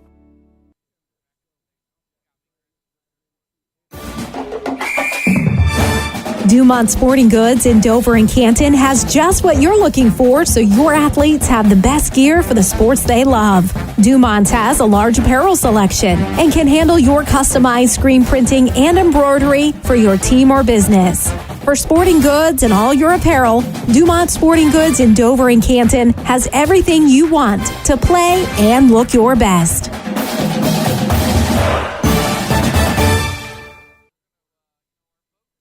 Tonight, a lot of defensive pressure from Jackson Reifenschneider tonight. Ethan Kimball with the big pick six. Great performance by the defense, but the guy that stood out to me, and it looks like Ryan has him real quick here on the sideline. Let's see if I can find Ryan out there in the middle of the field. But looks like our McInturf Realty player of the game tonight is going to be the junior tailback, Dylan Sunland. He had 3 big touchdowns. well over 100 yards rushing for the junior, and he ran really hard tonight, Robbie. Yeah, those legs just kept turning tonight, and very proud of this young man. He broke 1,000 yards tonight as well for a season, and that's a big accomplishment as well, and he gets to do it next week again. Keeps running the ball hard for Garaway Pirates. Absolutely, and of course, Dylan Sunland with a huge season, the first running back since Ethan Miller to rush for 1,000 yards, and of course he gets to come back and try to do it again next year. So Dylan with a good game here tonight, over 100 yards, 3 big touchdowns for the Pirates as they win 45-7. Doesn't look like we're going to be able to get Dylan here tonight. Let's see where. 5-yard line. Okay, Robbie's down there with him. Robbie, go ahead and take it away, bud. But I got Dylan here. Dylan, hey, you're playing the game confused. tonight. Hey, great team win there, especially by you. You had 3 tutties, is what you guys like to call it.